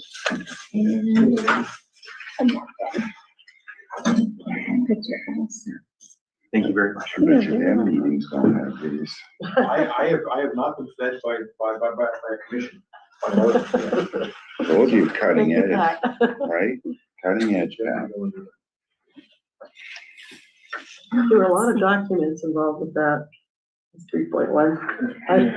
Well, Yeah. it's incredible, hopefully, hearing. Is this a hearing? For COC? Thank you. That looks good. So you do have the verbiage on all of this, Kobe? Yes, I think that you should open it because there is a document involved, it's the COC. Yes. So you need to open the hearing? I wanna make sure he's got his ducks lined up before we open it. Yeah, this. I mean, cause there's a degree of literature behind it, right? It goes back several years of documents, 3 miles, well, Wish I knew ahead of time he was gonna have me do this, but Surprise. I don't care. I'm sticking around because I'm curious about this one, because you see my email? I'd asked if you had any plans for this. On the rail trail? I'm working with Greenways on something else, and I was curious if there was a PDF copy of the notice of intent plans possibly available. Kobe would know better. I wanted what to, was the document you wanted? so I'm looking to see if there's a copy of the notice of intent plans available. Yes. Because I'm proposing on doing some more rail trail work, and I wanna see, I don't wanna overdo my plans. Yeah. Versus what was previously approved. So Oh, okay. I wanna submit something at the same So the amount of removal, level the of amount effort, of yes. fill. Because I've designed a rail trails in the past where we've done something at 100 scale plan, 200 scale plan, or I've done ones with, 20 scale plans, Quarter. just like a road, Oh, railroad, rail trail profile. So there's definitely different levels of right, like the Winchton Rail Trail. how they a did Winchton Rail some- Trail, or I did a bunch in Cambridge. Did you do the Winchton? I did not do Winchton, no. Okay. All right. So the answer is, yes, I have the NOI here, along with the attachments and the modifications to it. So this quite a. So- Easy to send to you. Information. Sorry, yeah, no, Sorry. that's fine. All right, A lot of them. so I'll open it. I'm not really sure which way we wanted to roll with It's this. not sent to my phone. But are you gonna bring everything up onto the screen? I'm ready.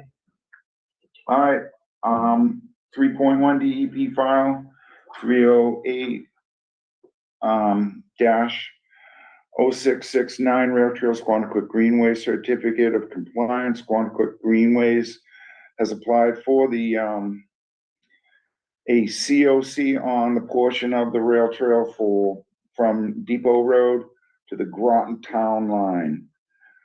I'm not sure which way we go on that. I don't have whatever information I should have here, Jimmy. Well, we need to second that? You just, you made a Yeah, motion, second. yeah, second. Okay, Mike Potts said yes. Okay. Roll call vote. Mike Potts said yes. All right, so I'll, from there, James Dorian, yes? Pat Jones, yes. Voting to open. Oh, to open, I'm sorry. Yep, Yes, sorry. thanks, Sandra, Sandra. yes. I'm sorry, I got lost looking. And you want me to jump in a little bit? Please, Kobe. All right, so, Bill Frido, has been emailing me the last month and a half or so to try and close out the OOC associated with the portion of the rail trail that's completed thus far. And I mean, it's kind of, there's a lot to it, because it goes back several years to, 2021, I believe, but I'll correct myself if I'm wrong. And it has some modifications, and it covers about 3 miles of rail trail. So the extension goes basically from where the Harbor Dam is to the Groton Town Line. That's the continuation of the 3 mile we are referring to, right? No, the OC covers the entire portion that's constructed now, from Okay. where from Depot Road, Yeah, center of town, all the way out to the Groton Town Line. just beyond it, actually, yeah. Yep. Okay, And in there, there's plenty of, wetlands and wetland buffers that they, were working in. There wasn't, and I have many pictures. culvert repairs, it was I mean, I was going out with Jimmy, even that issue with McGee's turned into a changeover with it too, with issues. Yeah. Which is just now completed. So that section is off the hook per se, right? I don't want to speak out of turn, but I have not got a word that it's been finalized, but I've seen their work there, and. All right, because I would assume it would be contingent on complete. Frank Bartley, because- Dillis and Roy, representative, I have experience with the projects at McGee's property that abuts the rail trail. Correct. My understanding is that construction is complete. However, we have not done the as-built or closed the state, order. So it's still open and pending. That's still open and pending. However, my understanding is the work, other than plantings, is done. Right, and they're waiting for the stabilization and it to grow to a certain point in the field area, et cetera, et cetera. Yes, more or less. Right. So can we really move on this if that is open still? And it isn't if it's not in completion because it's active? So my order is separate from this order of conditions. Okay. So, and any work that might have to be done on behalf of the order that's associated with McGee's property is a separate file number, separate filing with the state. Correct. Has nothing to do with Actually, the rail trail itself. DEP, because DEP took it over from us. Correct. Even if it was just still within the purview of Townsend Conservation, they're separate file numbers. They're separate with the DEP numbers. Correct. And Kobe would have those anyway, correct? separate filing numbers, because you didn't per se go down to do any inspections on it at all. Did you? No, that's not a requirement of the DEP for us to do that. Correct. Their guidance was to watch it and see if there's any new disturbance that occurred. Okay. But I'm just not really sure if I can move forward on this with that being open and active. Can we? I think that's separate. Separate. It's covered under their order. Okay, so, all right then. Yeah. Well, what's left on it, Kobe, as far as what do we need to, on the order of conditions? Is anyone actually here from Quantico Greenways? I was wondering if John Barrett was here for that. Is he part of this Quantico Greenways? I think he has something to do with it. Okay. John? Hi, folks. Actually, no, I don't. I could call Bill Rideout if you want. I don't know if he knew that you were dealing with this tonight, but I was actually wanted to talk with you about the Adams Dam situation. All right, that's gonna have to come later. Yeah, That's later on, yeah. Yeah. Do you want me to sign off and call Bill, or? Well, I think I'm gonna just go ask Jimmy quickly what his intention are. He kind of sprung it on me and I'm not sure. I didn't have any. I think we can start the discussion here, because I think this is most likely gonna be continued because of the length of that trail and the different number of sites. And the change But is this that. is, I'm not a voting member, I'm just suggesting that. No, I was hoping he was gonna be here, so Right. that we can point out a couple of things that need to be worked on. I do have a couple of emails out to him, for contingencies of the, order of conditions. Yeah. That he's aware of. And I can go over those. Wait, did she just go to the bathroom for a minute? I think so. Just had to step out. Colby, if I may, who's the engineer on that? I'm gonna be embarrassed if it was Stan. I don't think it was. But Stan McGillis, all right. It was.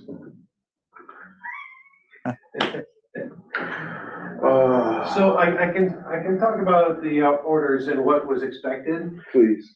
So, there are numerous areas that, like I said, go through a wetland. They were expected to be revegetated, and help me out. They were left with no areas that could have potentially be eroded. Okay.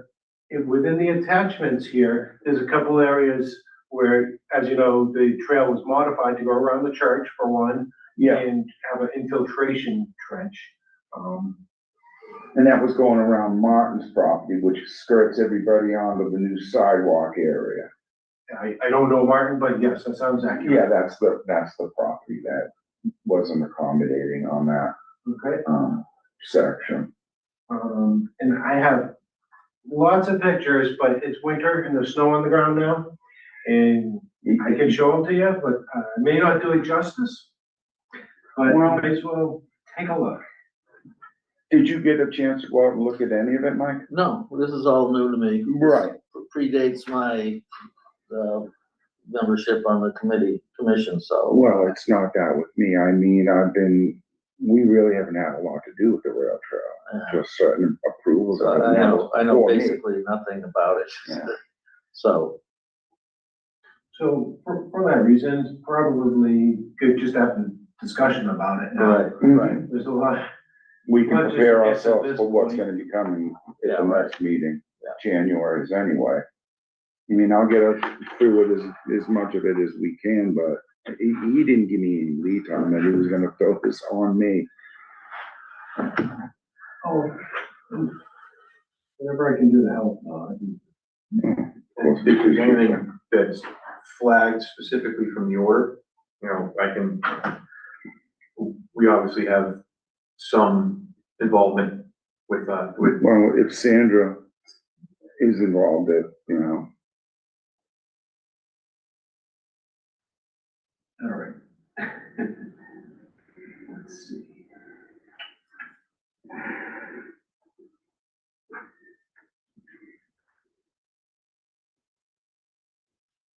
They're gonna be, kind of look like all the same, I think. Let me try. Yeah, all right. So this is actually starting, I'm gonna buzz through them fairly quickly a little bit, because they're gonna get a little bit monotonous. No, that's okay, This just give us an idea of what we're looking at and boom. We're gonna start at one end of the rail trail and work our way up to Depot. Okay. Depot Street. Oh, this so is, we're in Groton? yes, this is, the ground line behind the supermarket, Okay, Hannaford's, Hannaford's, yeah. And this is trap rock underneath, you know, probably the steepest section that needed to be, firmed up. It's not a great word. I'm looking for a word. Stabilized. Thank you.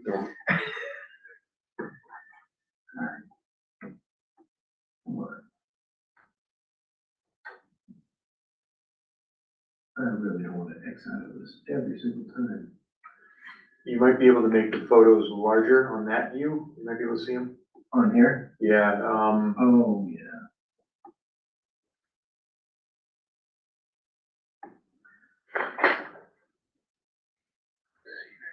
is there a view? Go to view to the, 3 to the left. Yeah, you can Okay. see if there's a large, extra large, There we go. that might there you help go. a little bit. You can see the Yeah, somewhat. somewhat. All right. Because I think the last time I got called out there was to look at some trees, and you were right, there was that spot behind the, Hannaford's was a real deep area where they did the 6+7, you know, the riprap. Yeah. So this is probably the area most likely to, have the erosion on it. And the last photo showed the riprap underneath the snow here. Mm-hmm. But this is the brook down the steep slope and the back of the, Hannaford's. where are my arrows?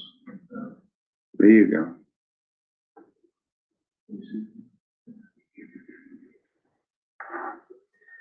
Let's see, let me take you out to probably the church area. Let's see. Yes, go ahead.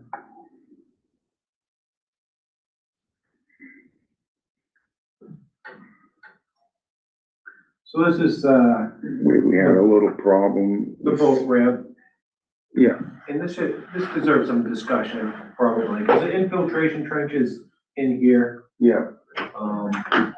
That's just a stone trench, basically. You can still see the, silt fence up there. As best it was put up after it had been knocked down quite a bit, because that's really a lot of traffic there, because that's, You can see the snowmobiles there. yeah. I'm sorry, I had a small emergency I had to take care of, but anyways, what did No I problem. miss? What did I miss?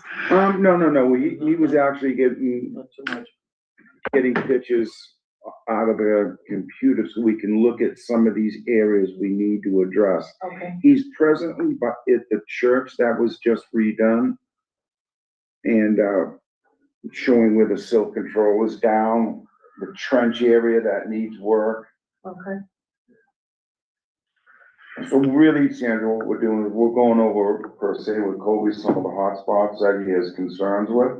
I see. But we can't really know with the snow on it. So, But we're so acclimating the ourselves. comment was made earlier, it sounds like DEP is overseeing this whole thing and we have, No, there's a section of the rail trail that the DEP had taken over at McGee's property. When he did the work on his field, the water just ripped over the rail trail and over to the other side. Okay, so So he was put in violation to us. we pushed it to DEP because we were getting into some big headaches with it. And my questions were how we could close this out with that being active right now and not signed off by DEP. Because it was both sides of the rail trail, as I recall, down there, that would disrupt it. They had to remove silt, they had to restabilize it, et cetera, et cetera.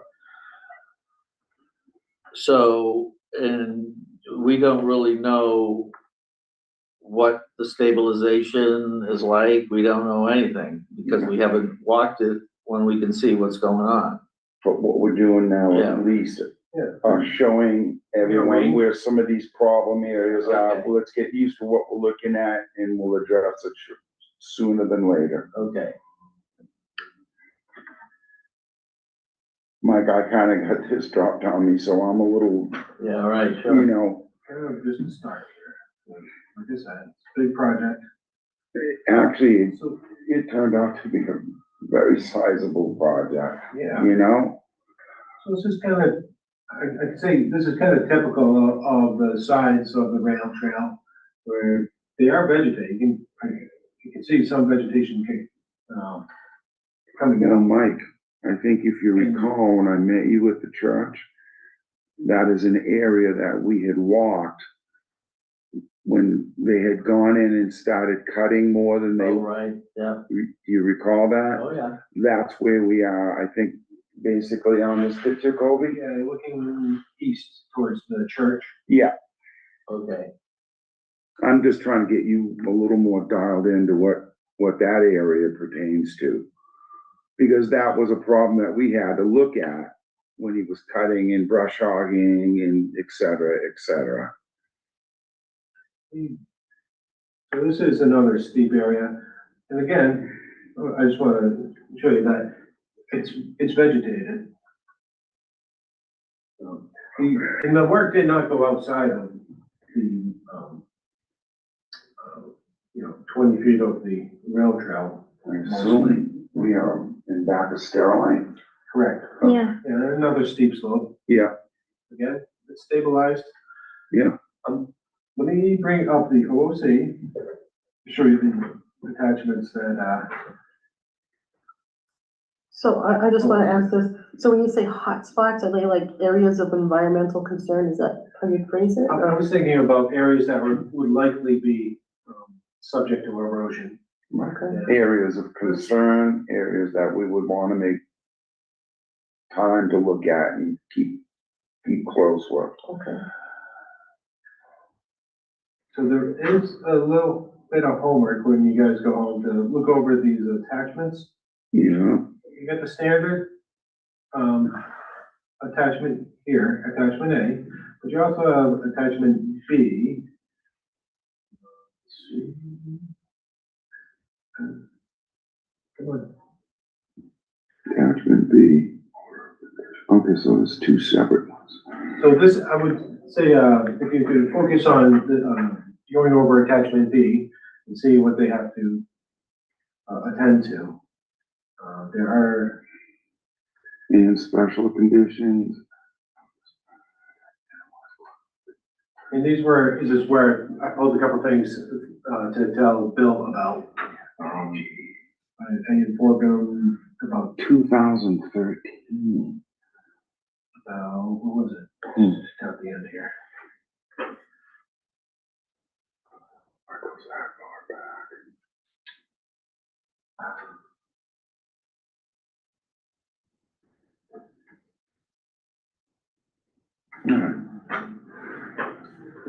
I'm pretty comfortable with whatever you want to show us as far as the order of conditions, A or B.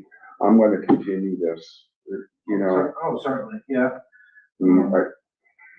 there's no voting to be made on this.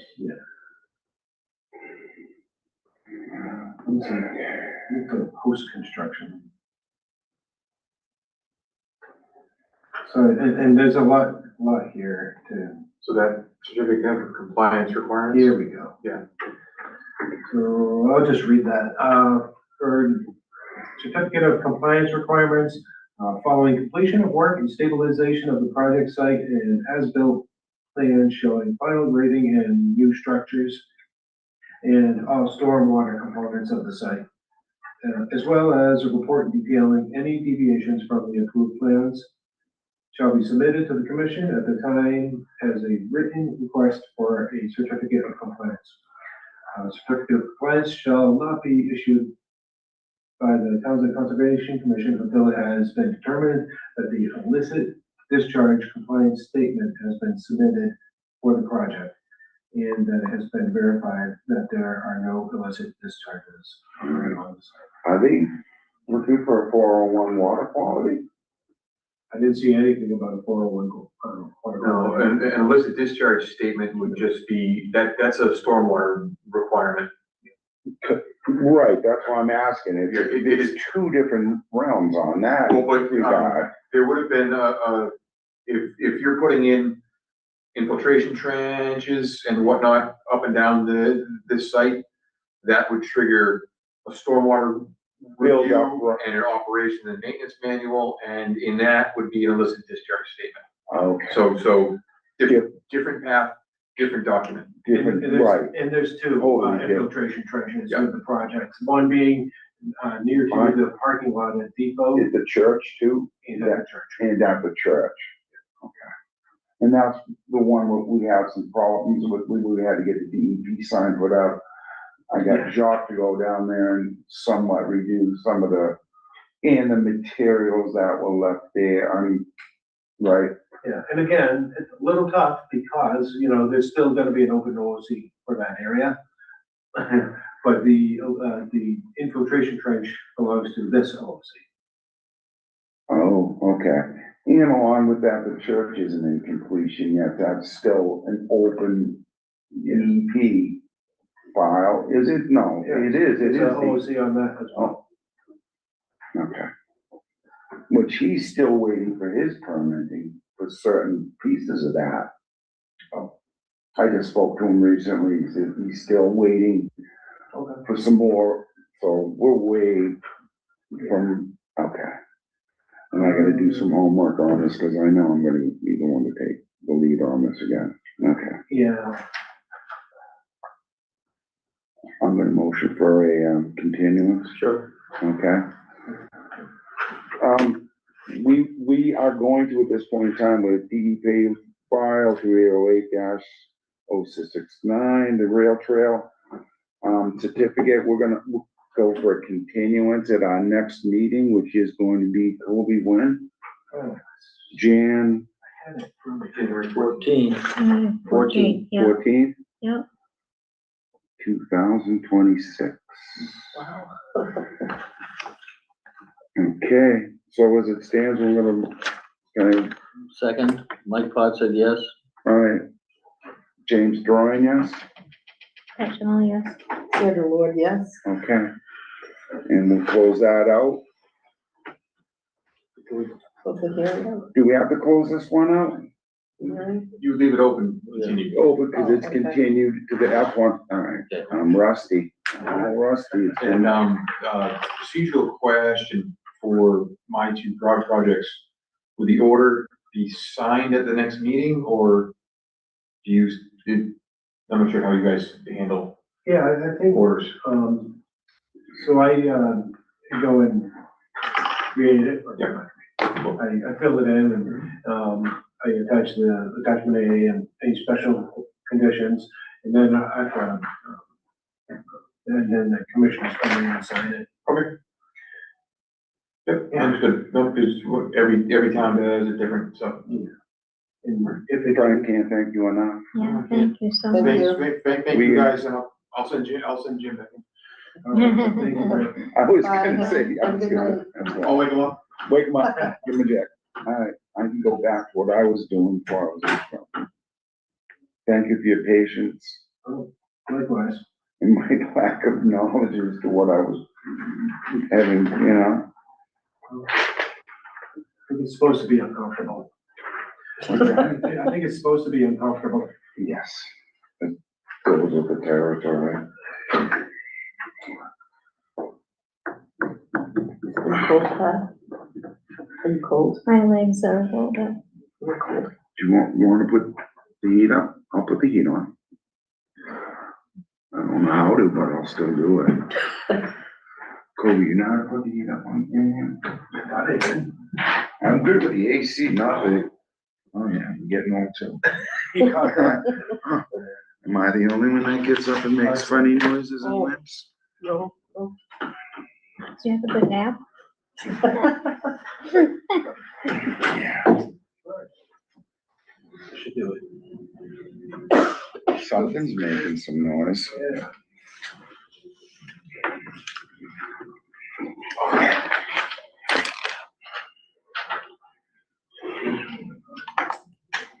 It was continued, obviously.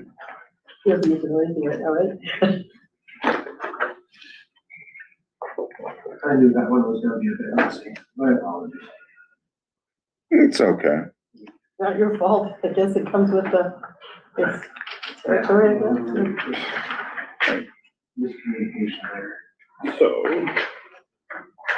moving on to 3.2.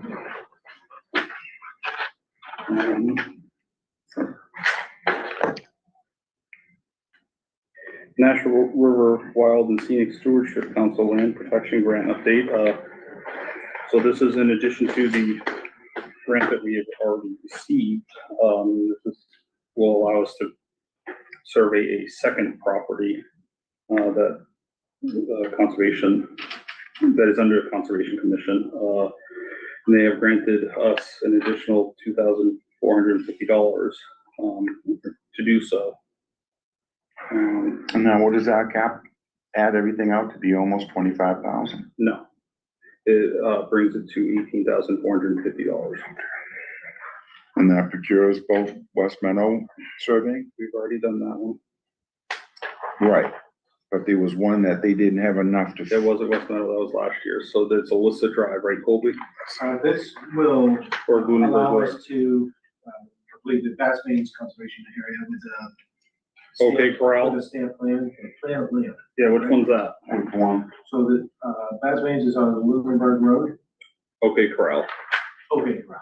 Yeah, that big sign thing. Yeah. Okay. See? I got it as soon as you said it. I don't even know which one it is, the OK Corral. It's just south of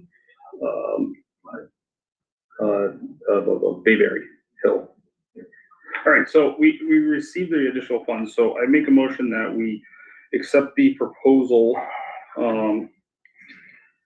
number 25-8772 from Bill Savoy, from August 6, 2025, to survey, the land map 9-3-1, -2, -3, and -4 Lunenburg Road open space parcel, also known as the Bass Plains Conservation Area.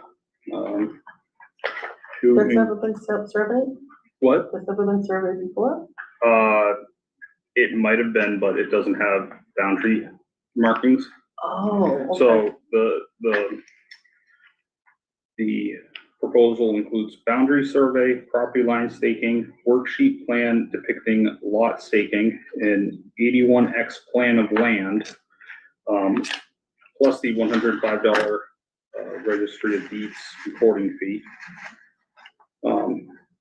That's included, and then meeting and plan revisions are. And that's all with Dale Smith, too. Yes. Yeah. We asked for how many proposals?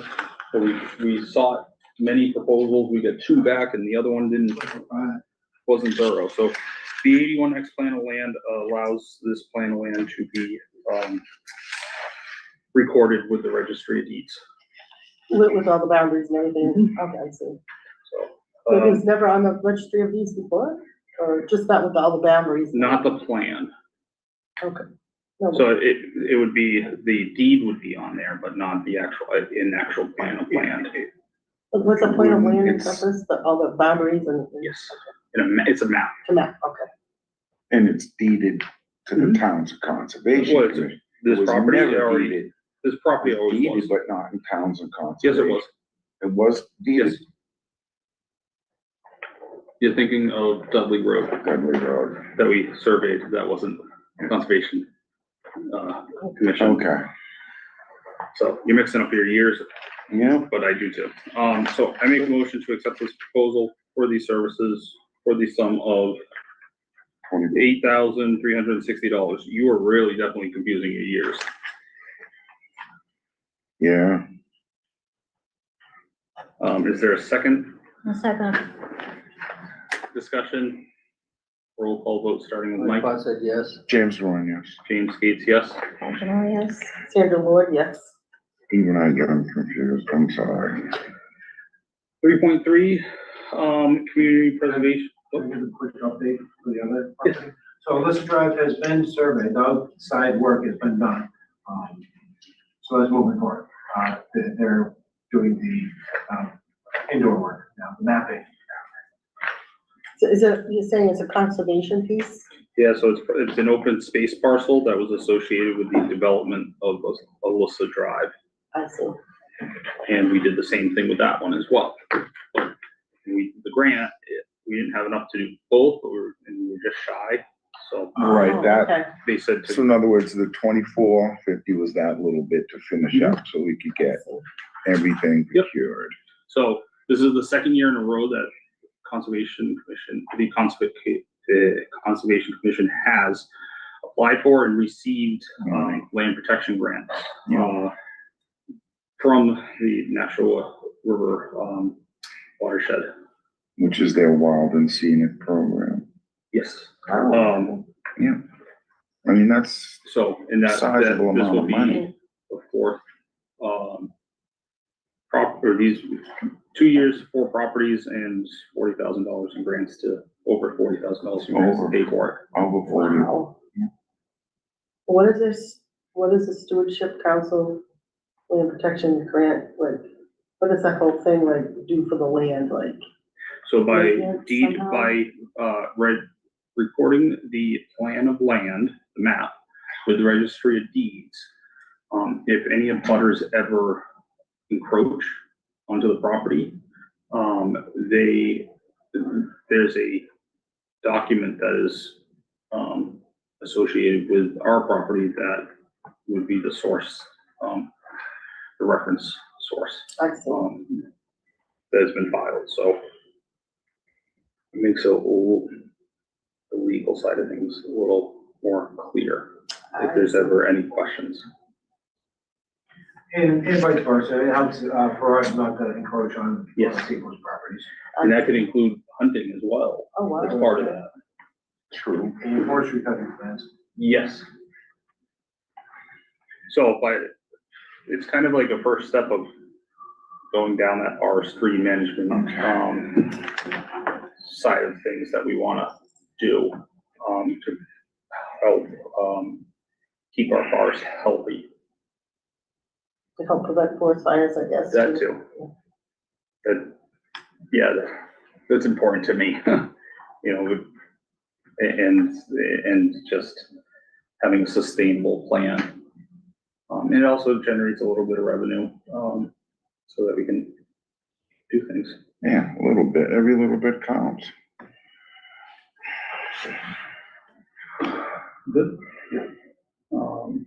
So 3.3, community preservation, Oh, yes. do we have That's why to take a John vote did. on it? Oh, we already did, okay. Yeah, that's what John Barrett's Why? Adams down. Okay. Community Preservation Commission, the select board requests Conservation Commission to designate a member to be appointed to the CPC. I was looking at that, now, what would that entail? Yeah, what is the CPC? Community Preservation Commission. Believe. Yeah, I'll do my best. They, And is it just a representative of the Conservation Commission? Do we have to name an actual commissioner to do it though? And like what we Does that did with mean a Kevin. voting a member? voting member. A voting member? I guess it's like how Mike is on the conservation Restriction, yes. restriction. I guess it's like that, right? Yeah, so, I'm gonna bring it up. They actually, applied for and accepted grants for open space and recreation programs. In housing and historic. It's a lot. And historic.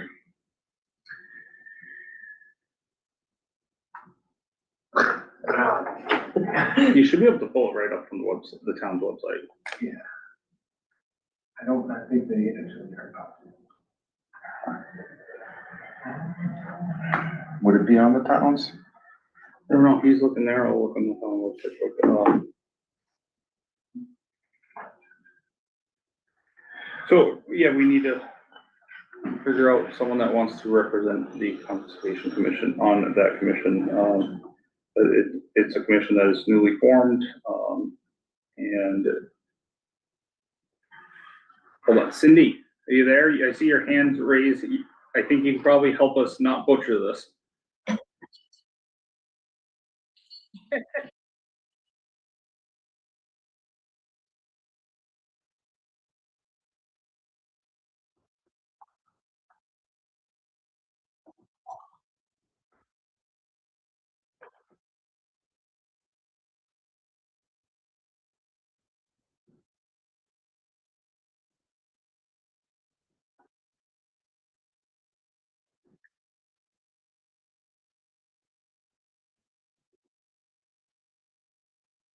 How many members is it? How many? I think it's like 7. I think 3 are public and then the rest are representatives from From this- Historic Commission, Conservation Commission, probably, affordable, yeah, and how? and select board, yeah. So would it be in our favor to have somebody that is on those boards now to be going? No, I don't think so. At least that's my opinion. Sorry to just. I'm not looking to, I'm on 5 right now anyhow. I don't wanna go on to another board. I was thinking about it if I knew what I was doing. It would That's, take but you, that's not a bad position, in my opinion. Thank you, Cindy, for helping us navigate that. I don't think it's a bad thing, but I guess once they throw their hat in, more like. I don't think I wanna take on anything else right now. really, I just don't. I mean, I'm on, No, that's fine. I'm- The 3 of us. I can't. I have too much Pat? in my life right now. really.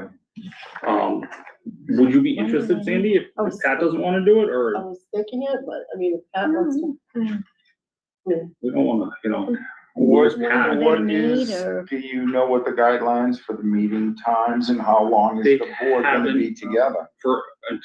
So this is a commission that will be with us, well, I hope forever. Is it considered, it's gonna be considered a permanent? Yes. Although I hear some people are looking to. Cause our board, the one, That's neither here Yeah, I nor know, I'm there. I think it's a great thing. I'll put a possibility on it, cause one of the boards that I'm on right now is ending in another month, 2 months. So, Are they looking for a decision tonight, Colby? Or can we make a decision in the beginning of January? I think we can make a decision at the beginning of January, if you have to. They are looking for it soon. to get the board put together soon, and I didn't hear anything about it either.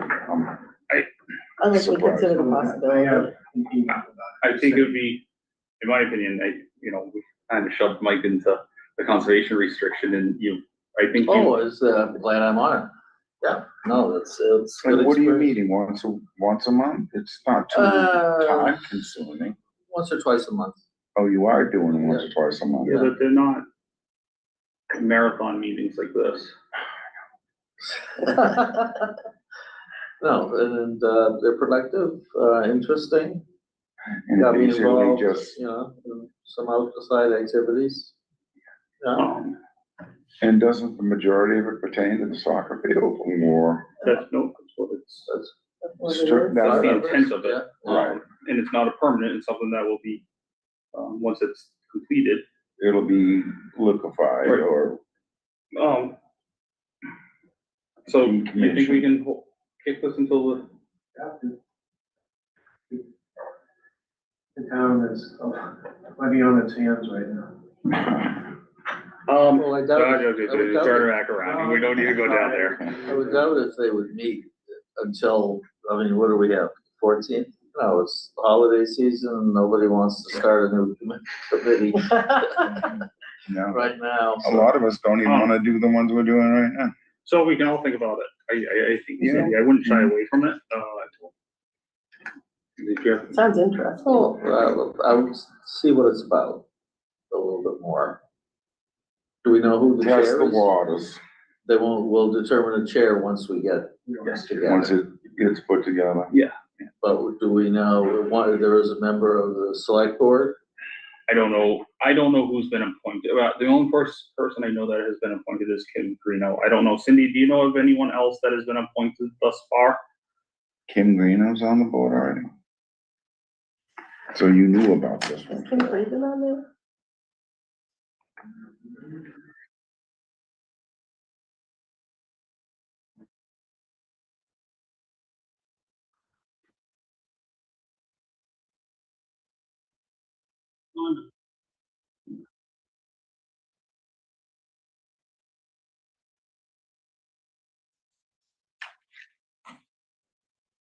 Right. Yeah, no, the only member for the at-large member, or however it's termed, the only person I saw so far was, I believe, Kim Greeno, but Mm-hmm, God, I could be I'm good. for all that I know. So I think I make a motion that we, table this to our January 14th meeting, and then if someone, we can go from there. Yep. I think I'm gonna ask around about it more. Someone. Right, test the waters before you jump in, see what, you know, So, don't overextend yourself. Right. I made a motion, is there a second? Like second, roll call vote. I said yes. James Thorne, yes. James Gates, yes? Sandra Lord, yes. Well, you have a pet, brought us snacks, they're delicious, your son did a great job with them, thank you. No, that will drive. He's learning. I didn't wanna say anything, all right? It's not my cooking. I couldn't help it. So 4.1, Natural River Watershed Association, water quality testing of Adams Dam area, repeated E. coli levels above the state's beach action value observed. Colby. Yeah. Here we So are, in John. 2024, we had higher, we had, let's see, over 50% of it was above. Wow. People still swim there? I thought people didn't swim there. No comment. Okay. Sorry. And where, Yeah, this is hard to read because there's, gold and red. So in 2024, there were 1, 2, 3, 4, 5, 6, 8, 9, 10, 11, 12, 13 tests, and 1, 2, 3, 4, 5, 6 of them. So just under 50% were, above, Negative. above. above? And then there was 13 tests done in 2025, and there was 1, 2, 3, 4, 5, 6, 7, so over 50%. And I guess my only question would be So is, this was, so they did this testing as a result of 2 failed years, in a row. And they wanted to find out more about what type of E. coli they were finding. And those results came from the sites here. This is their, can't fit the whole thing in. But, these are the sites that they looked at. You can There's see 2 more. Ross Yeah. Back Dam No. in Adams? No. Yep. The dam down here at the bottom. This is 119 going across. Yep, To the peninsula and there, Howard Park. Yep. Here. So they did a couple upstream. They, so you looked look at at the like neighborhood over here. Black Rock area.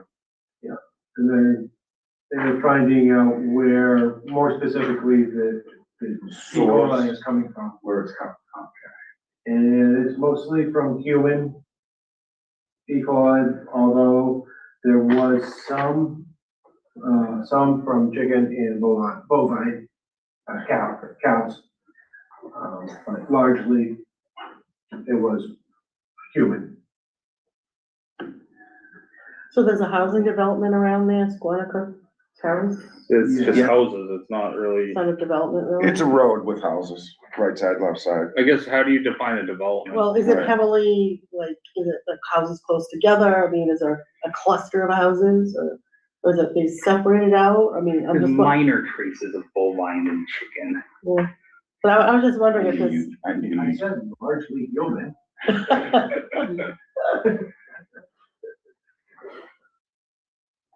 Well, in regards of what they do, they're trying to isolate where Yeah, these no, I know. areas are, then they're gonna go in and do Title V septic testing, I guess, what is the next step? right? Is it, If they know where it's coming from, they should define whether, obviously, they would. oh, no, let septic them keep going, systems, because right? there's actually, yeah, they found, Oh, so they do have a, it. Do you see that on the last page? Oh my God, come on. let me see, what do you, So there are some indicators of, more specific yeah, places. in other words, they are able to dial it.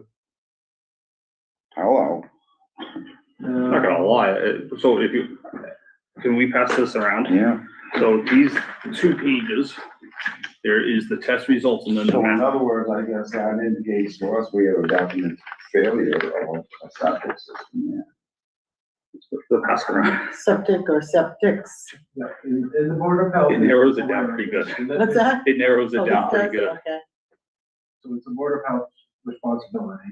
Yeah, that's in their wheelhouse, but at the same time, it's our water.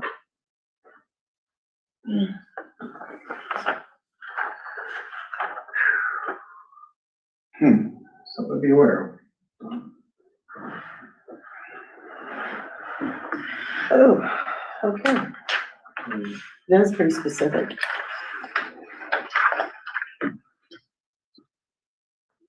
This is just correspondence. This is for informational purposes. So is that like a preliminary thing, like the findings, and then the Board of Health has to proceed, or? I think they're getting fairly in-depth into this because they don't generally do these eDNA tests until they know that there's repeated pollution. I see. I do not recall having seen any issues with E. coli in the river before. This is fairly new. I only know what the report says, going back to 2024. And it's interesting as to how they can go out and test the river as to, boom, I mean, that, like you said, it's kind of obvious, we can see where a source area. Yeah, so what are the next steps, Colby? I know this is just correspondence. So is this just information that we get CC'd down to from Board of Health, knowing No, us this what's is- going on? This is coming to us from Natural River. Okay, okay. Meaning they want everyone aware of it, everyone working on it. I have a question there. Mr. Barrett, Hello, gentlemen Hi, and John. ladies. If you don't mind, I'd just like to make a couple comments Please. go ahead. about this and to answer Ms. Lord's question about do people still swim there? They do. I swim there quite often in the summertime down by Adams Dam, below the dam, up at Black Rock. And I've swum in the river all my life. I've never had any bad consequence from it, although maybe sometimes I've gotten the summer cold. But I think part of what's going on here, and certainly I think that it's good to identify what's causing this, because my recollection is, we've had Title V, the improved Title V now for about 30 years, which hopefully would have improved a lot of septic systems. The Rossback farm, which, you know, they used to spread the manure in the fields to fertilize it from their cattle. I don't think that's happening anymore. I don't think the Rossbacks have very many cows left. No, they still do. They have We don't- some, but not like they we don't used to. I don't- There's still, some. That's my father-in-law. All right, so how many do they have? Because I mean, they used to have the barn there. They used to have Right. 30, right? No, there was 250 head, and now Oh, it's down to okay. So that was maybe. when in my youth, and we swam in the river all the time, and there was never a problem. I think some of what's going on too is that the state has raised the standards or lowered the threshold for what's considered acceptable. Just a little anecdote. My wife went up to go bring the grandkids swimming up at Damon Pond, and they said, "Well, no, you can't swim here. It's too high algae or bacteria." And the guy that was there commented, I think the DCR guy that was there, he said, if we had these standards back when I was a kid, we never would have learned how to swim.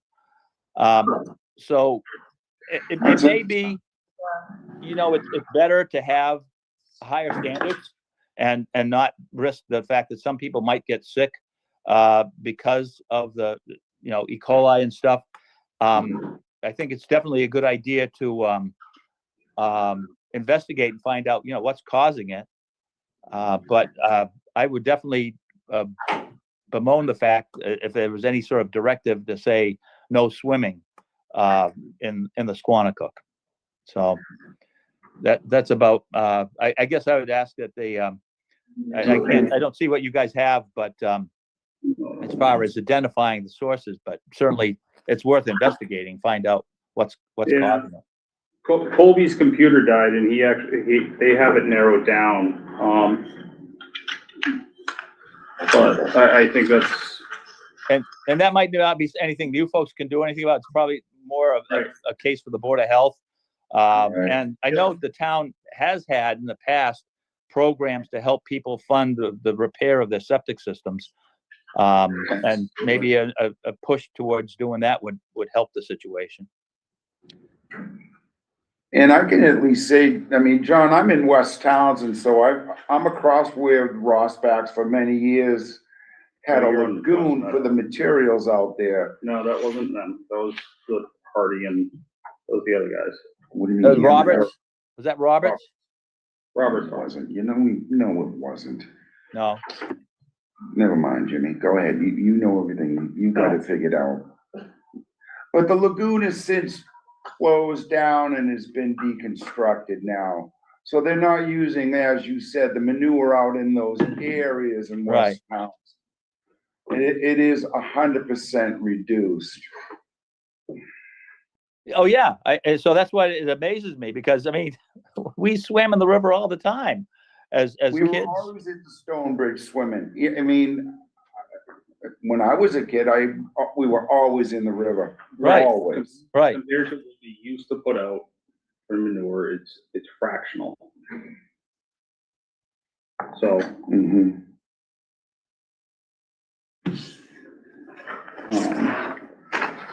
So where does this go, Colby, from here? It doesn't go anywhere. It's informational.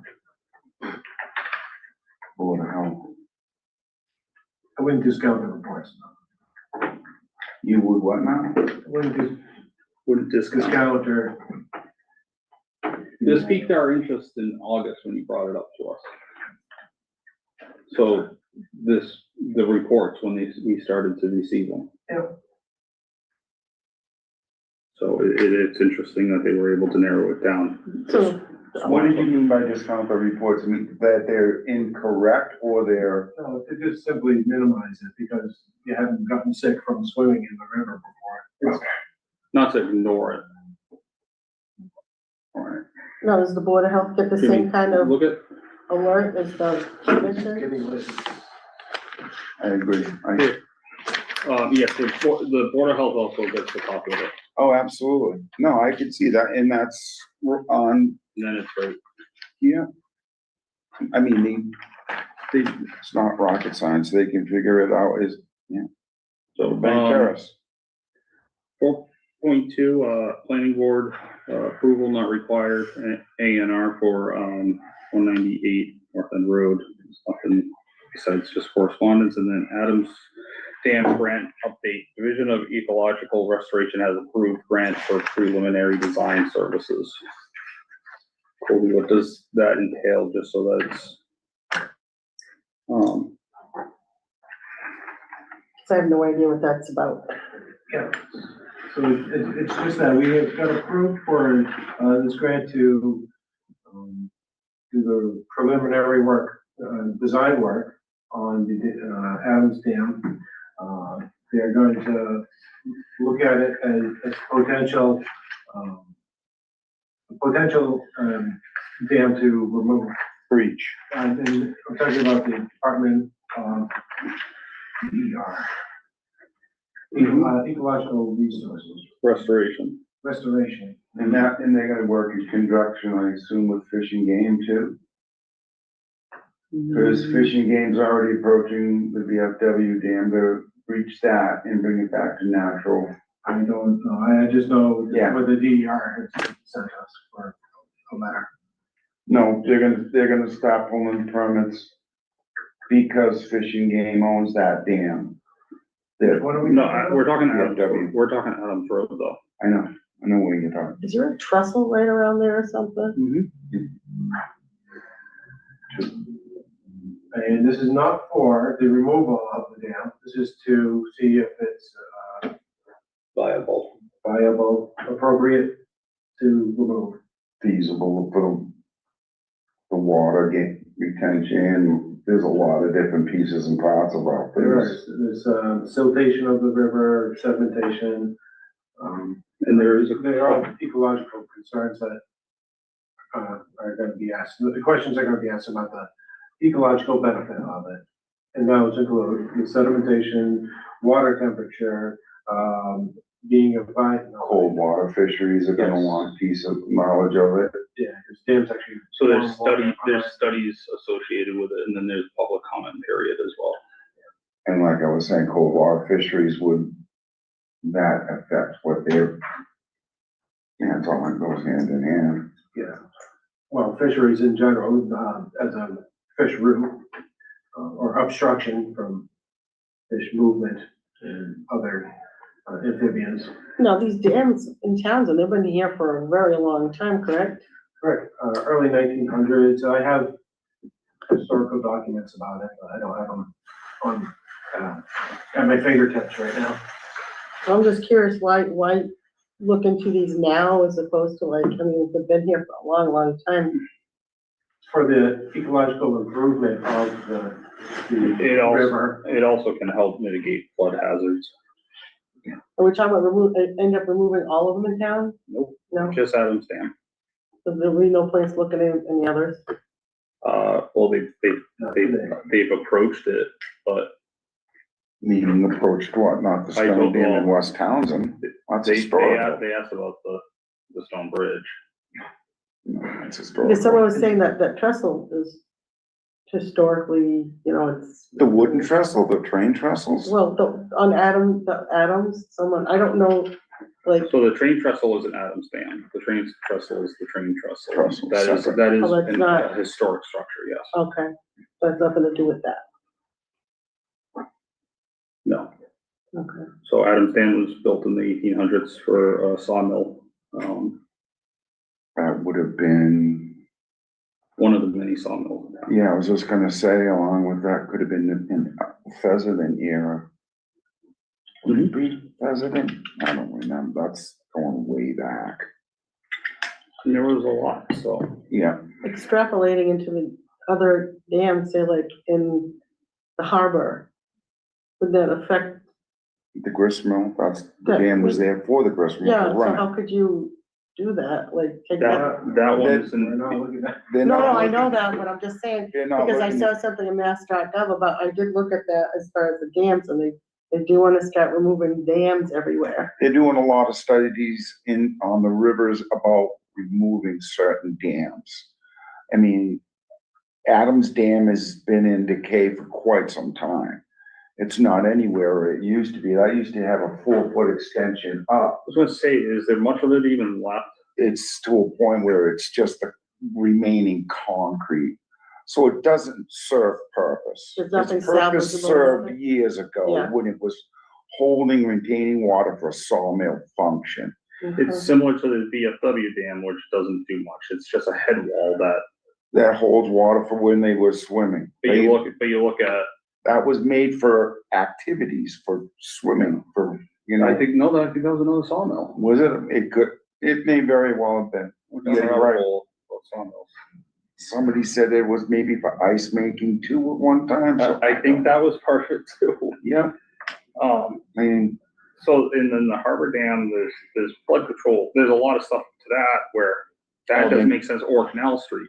and That wouldn't that, make sense because there's, you couldn't touch it because that's part of, again, that's our opinion though. isn't that H&D's Yeah. dam to begin with? That's privately owned. So is an Adams. Adams is owned by the town. It's, Okay, um, wow. so education, I'm gonna move along. It's I late. had my hand up. I don't know if Oh, sorry, Chairman, Todd. you're gonna recognize me. I'm sorry, go ahead. Yeah, I guess, as I think Jim was saying, that there isn't much left really to this dam.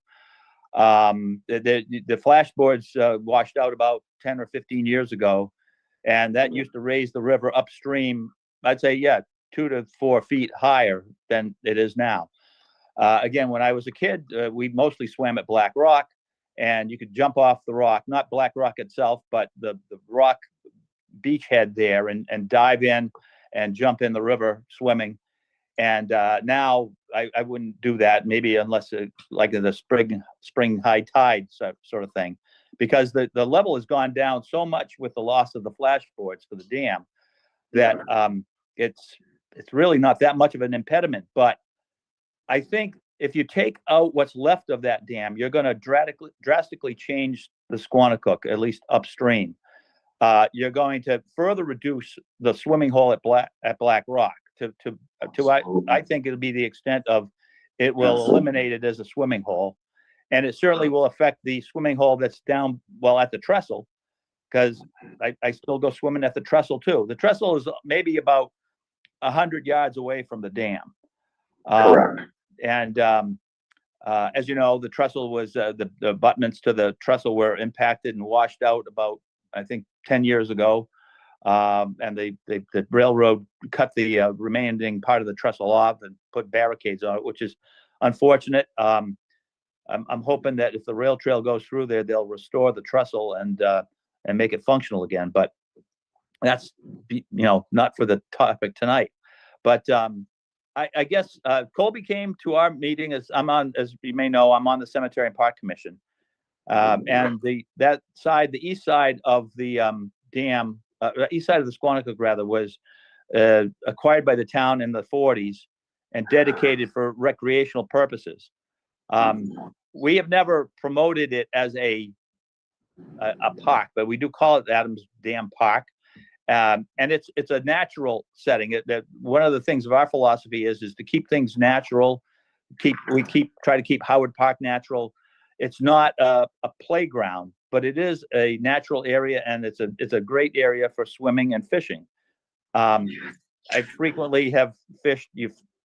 I'm not going to tell you my secrets for catching trout out of the Adams Dam area, but you see people catching fish there all the time. So I think when Colby met with us, we maybe gave him a warm welcome, because I think we were unanimous in objecting to the idea of removing Adams Dam. And I would echo that sentiment. I know we, at our last meeting, one of our members was going to draft a letter to the selectmen to, I guess, object to the removal of the dam. And to the extent that this is looking into it, I guess it doesn't do any particular harm, but I'm afraid that sometimes these studies have a way of having a preordained conclusion. And I'd like the commission to take that seriously in mind, that, in terms of propagation of fish, you know, the river pretty much is not going to be turned into a trout brook. Well, maybe that's what the intention is, but removing one dam is probably not going to do that, but it will negatively affect the historic area. As you mentioned, Jim, it was Adams Mill was a competitor to Pheasant's in barrel making. Correct. And there's a couple tragedies related to what used to be the spillway there, because Adams' son drowned in the spillway, and then some years later they found Mr. Adams had walked off. We walked through the factory and then walked off, and later they found him in the same spillway, had drowned. So that's a bit morbid part of this. It'd be better if this was Halloween time, because that's one of the legends, at least. But it's not the legend; it's the history. But again, it's a great place to go swimming. I mentioned earlier, I've taken my grandkids down there and friends, and I've gone down there and see other people swimming there, and people enjoy it. And I think if that dam was removed, that would remove that swimming hole below the dam, and you would really turn the Squanicook from the Stone Bridge to the harbor and to a brook. And I don't think that's what we want to see. No, John, I agree with what you're saying. That would be no different than if they would have removed the bridge, the dam at the Stone Bridge down in West Townsend. That would incredibly impact the dynamics all the way up to Ash Swamp in West Townsend. That would that whole ecosystem would literally disappear. That holds that whole headwater all the way back up into Ash Swamp. I mean, those were the areas of, I don't know, ever since I was a little kid. I mean, we swam in all those areas: Lockbrook, Willowbrook, Witchbrook, on and on it goes. You know, so to remove one of those dams, terrible. It would detrimental. Yeah, that's my feeling, Jim. Yeah, absolutely. I mean, I can think of a million reasons why they shouldn't, and not one good one that they should. You know, I mean, that holds a lot of water for flood control. All the wildlife that is up in the Ash Swamp in that river area is incredible. A lot of people don't realize how much is out there in West Townsend. So once the study is completed, who makes the final decision? I would go to either, well, I know the one at the VFW, if they breach that, that's gonna be through Fish and Game, because they own the property and they want it breached. Probably a town meeting vote, Town meeting vote? I assume. Yeah, that would. Well, I'm not gonna, But that's down the road. I don't wanna make assumptions. I think John, I appreciate, your hand's still up. Oh, yeah, all right. Well, the question, I should go down and really check it out myself, but you said that the swimming hole, if the dam is removed, the swimming hole below the dam would be destroyed. Would the swimming hole be above the dam where the water's held back? Well, there's two swimming holes. There's, well, if you will, and I'll just make another observation. Years ago, before the flashboards were out, if you went swimming at the trestle, for one thing, you could jump off the trestle, and I even dove off of it. It's about 25 feet high, but you would never do that now. And the beach, there was a nice sandy beach. They put in conservation steps near the trestle at one point, and that may have affected it too. But I think that with the dam, essentially the dam being out, because effectively it is out now. The water in the spring comes rushing through, and it scours the riverbed. And where it used to be a nice sandy beach area by the trestle, it's now all rocky. You still have the sand on the beach side, or the side of the river, but in the river itself, it's tricky to get out there and get out to a depth where it's swimmable. And there it's nice and sandy too in the middle of the river. So I'm not sure. I don't know why it's doing that, but I think it has something to do with the dam being out. And as far as the cold water fisheries, I mean, the dams create nice cold pools for the fish to go in. It also, I think, aerates the water. So again, I'm not a fisheries expert, but I know they've often said that, but I've never really seen any hard evidence that turning it into a brook is going to make it better for fishing. So I'm not familiar with dam construction, but did you say splash boards? I think they call this flash boards. They're basically, there used to be basically pipes driven into the concrete foundation of the dam.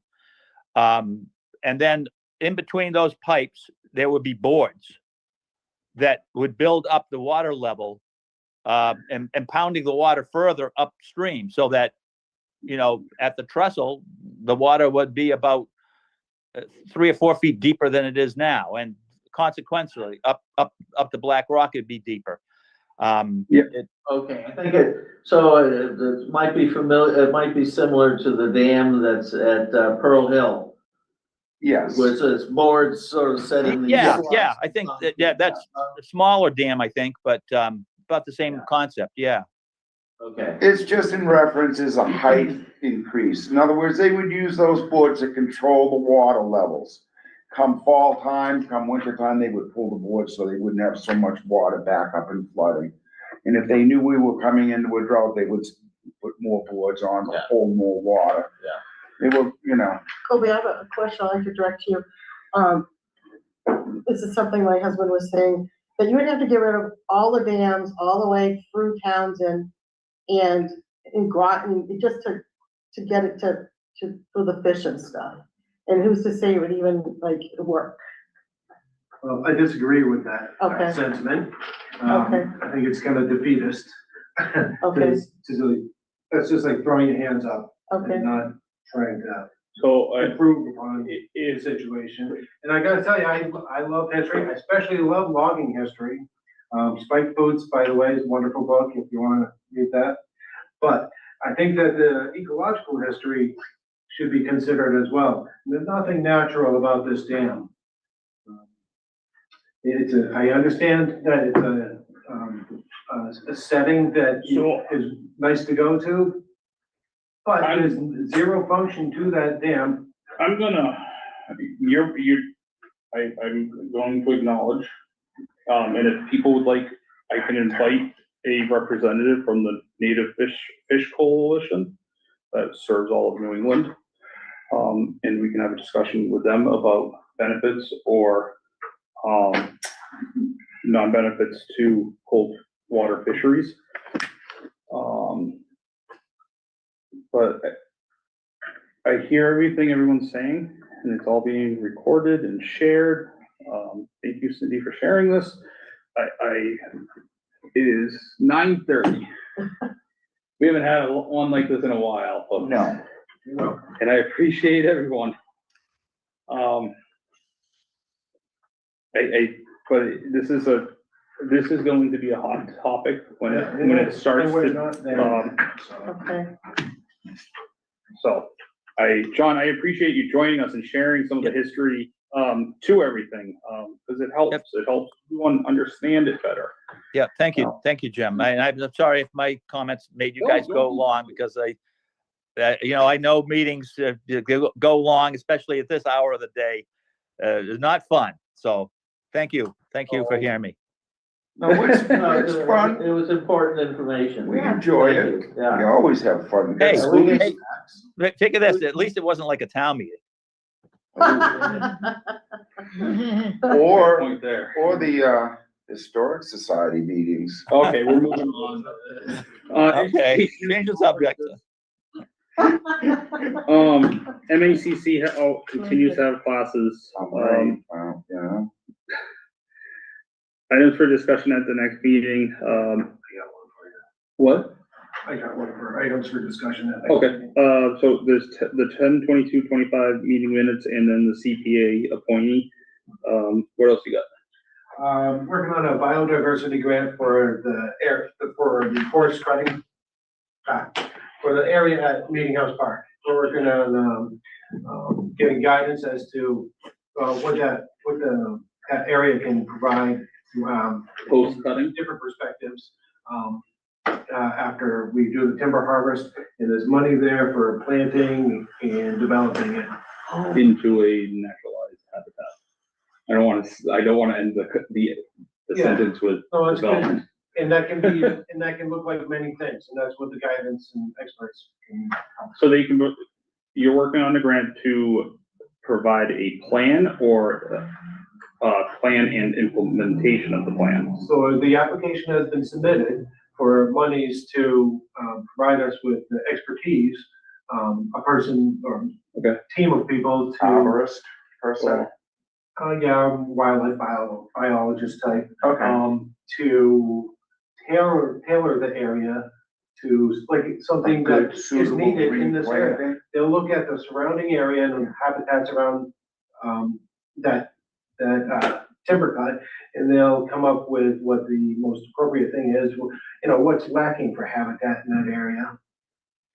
In other words, they probably would do a little soil analysis to see what Yeah, would grow sure. best, species overview, et cetera. All right. So it's been submitted? Yes, Should we have voted on that? it wasn't submitted by us, Oh. By the Was it town. submitted by, the grant administrator. Oh. Which is in what land use office? yeah, no, it's appreciated, yeah, appreciated, but we also need to know stuff. It all makes it to the table sooner or later. Yeah. Tell him he's got a spot now. You know, it all gets here sooner or later. So I understand though, sometimes grants come across quick Yeah. or last minute and you have to be reactive quickly. So Things got rolling and it just went with it.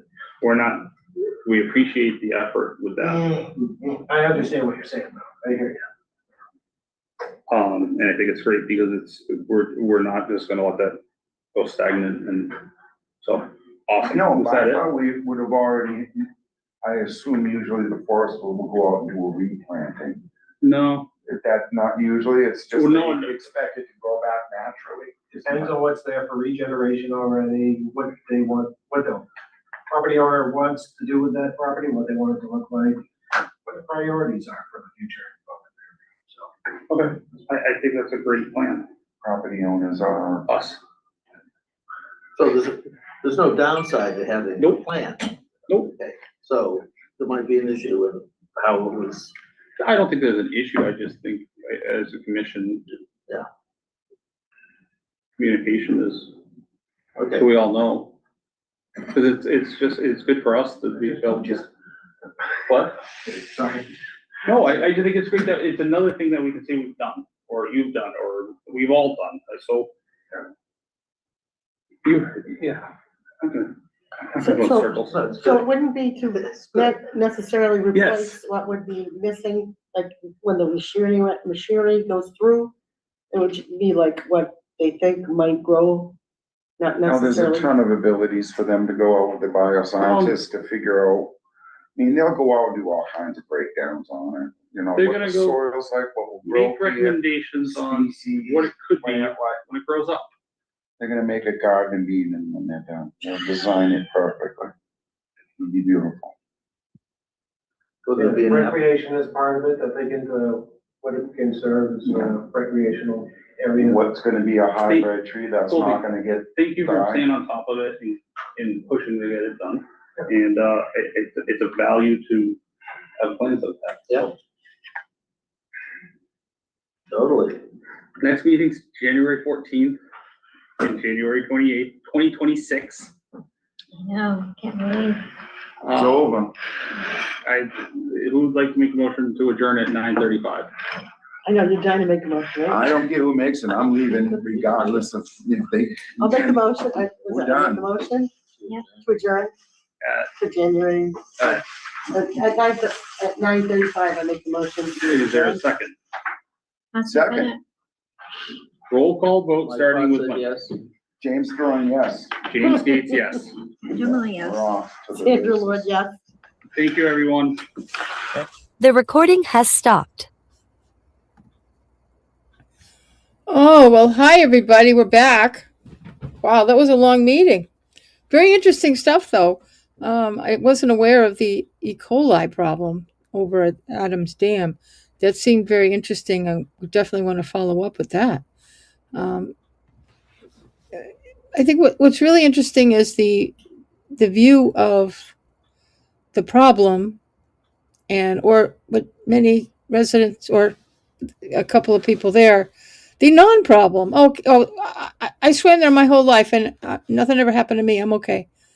Well, do you know if you had the E. coli or not? And probably you didn't know. So maybe it wasn't there. Or even, well, factually, they even discussed the lowering of the river that's been happening, that there's not as much water flowing as there used to be. So, and John Barrett was even talking about you can't jump off, not so much, well, you can't jump off the trestle. Well, even if you could, there's not enough water there to catch you. You'd be hitting bottom. But at Black Rock, which is another swimming hole, that you can't, because it's just it's not deep enough. But and part of that is probably the cause of some of the E. coli growth in that body of water. So, looking at just what was posted, I tried to catch it while they were showing it on the screen. The Board of Health is going to have their hands full in trying to figure out where the E. coli is coming from. And as it was scrolling, I noticed, part of it is doing a septic tank check along the river, the properties that can be identified that where it could be coming from, and that each of these septic systems need to be checked. And I'm sure that they have the authority to check them. I don't think, because it's a matter of public health, and they're regulated by the Board of Health anyway, that I don't think a homeowner could have a failed septic and not know it, or whatever's happening on the property. Something's leaking to the river. The report was expressing that most of it is human waste that's going into the river. And I don't know about you, but I have no interest in swimming. I've never done any swimming in these swimming holes that these guys who have lived here their whole life, generations before me. I know all these places were just fabulous. This is where everybody learned how to swim in Townsend. But today, I don't think a lot of people are swimming in these places, because it's just, they'd rather swim somewhere else if they swim at all. But I don't think having the attitude that, oh, it's okay, don't worry about it. I don't think that's a good attitude to have. And I don't think, oh my God, I don't think, no, I'm just not taking that tonight. Anyway, they, I don't know who that is, but I'm not entertaining it.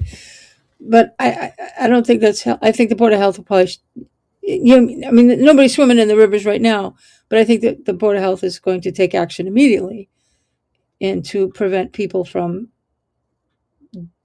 accessing the river until this is straightened out, because that E. coli is dangerous. It can kill people. And it's not, and it's going down the river and it's going into the water. Just the conversation tonight in conservation is, I think the water department might want to be concerned about any aquifer access. That is, this water going into our drinking water, and what needs to be done. So it's Board of Health definitely, and hopefully they have a copy of this report, and if not, that hopefully it's being sent to them. It needs to be, it sounds like the report is actually even months old, so it's not brand new. But I'm concerned. I'm concerned about the health.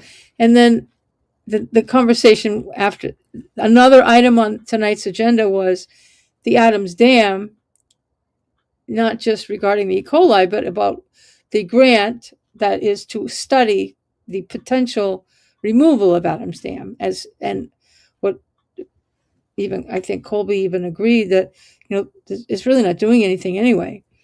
But the guys who see the history of a swimming hole, it blocks some of the water. We need to be able to have the swimming holes, but we're now talking the E. coli, so forget it.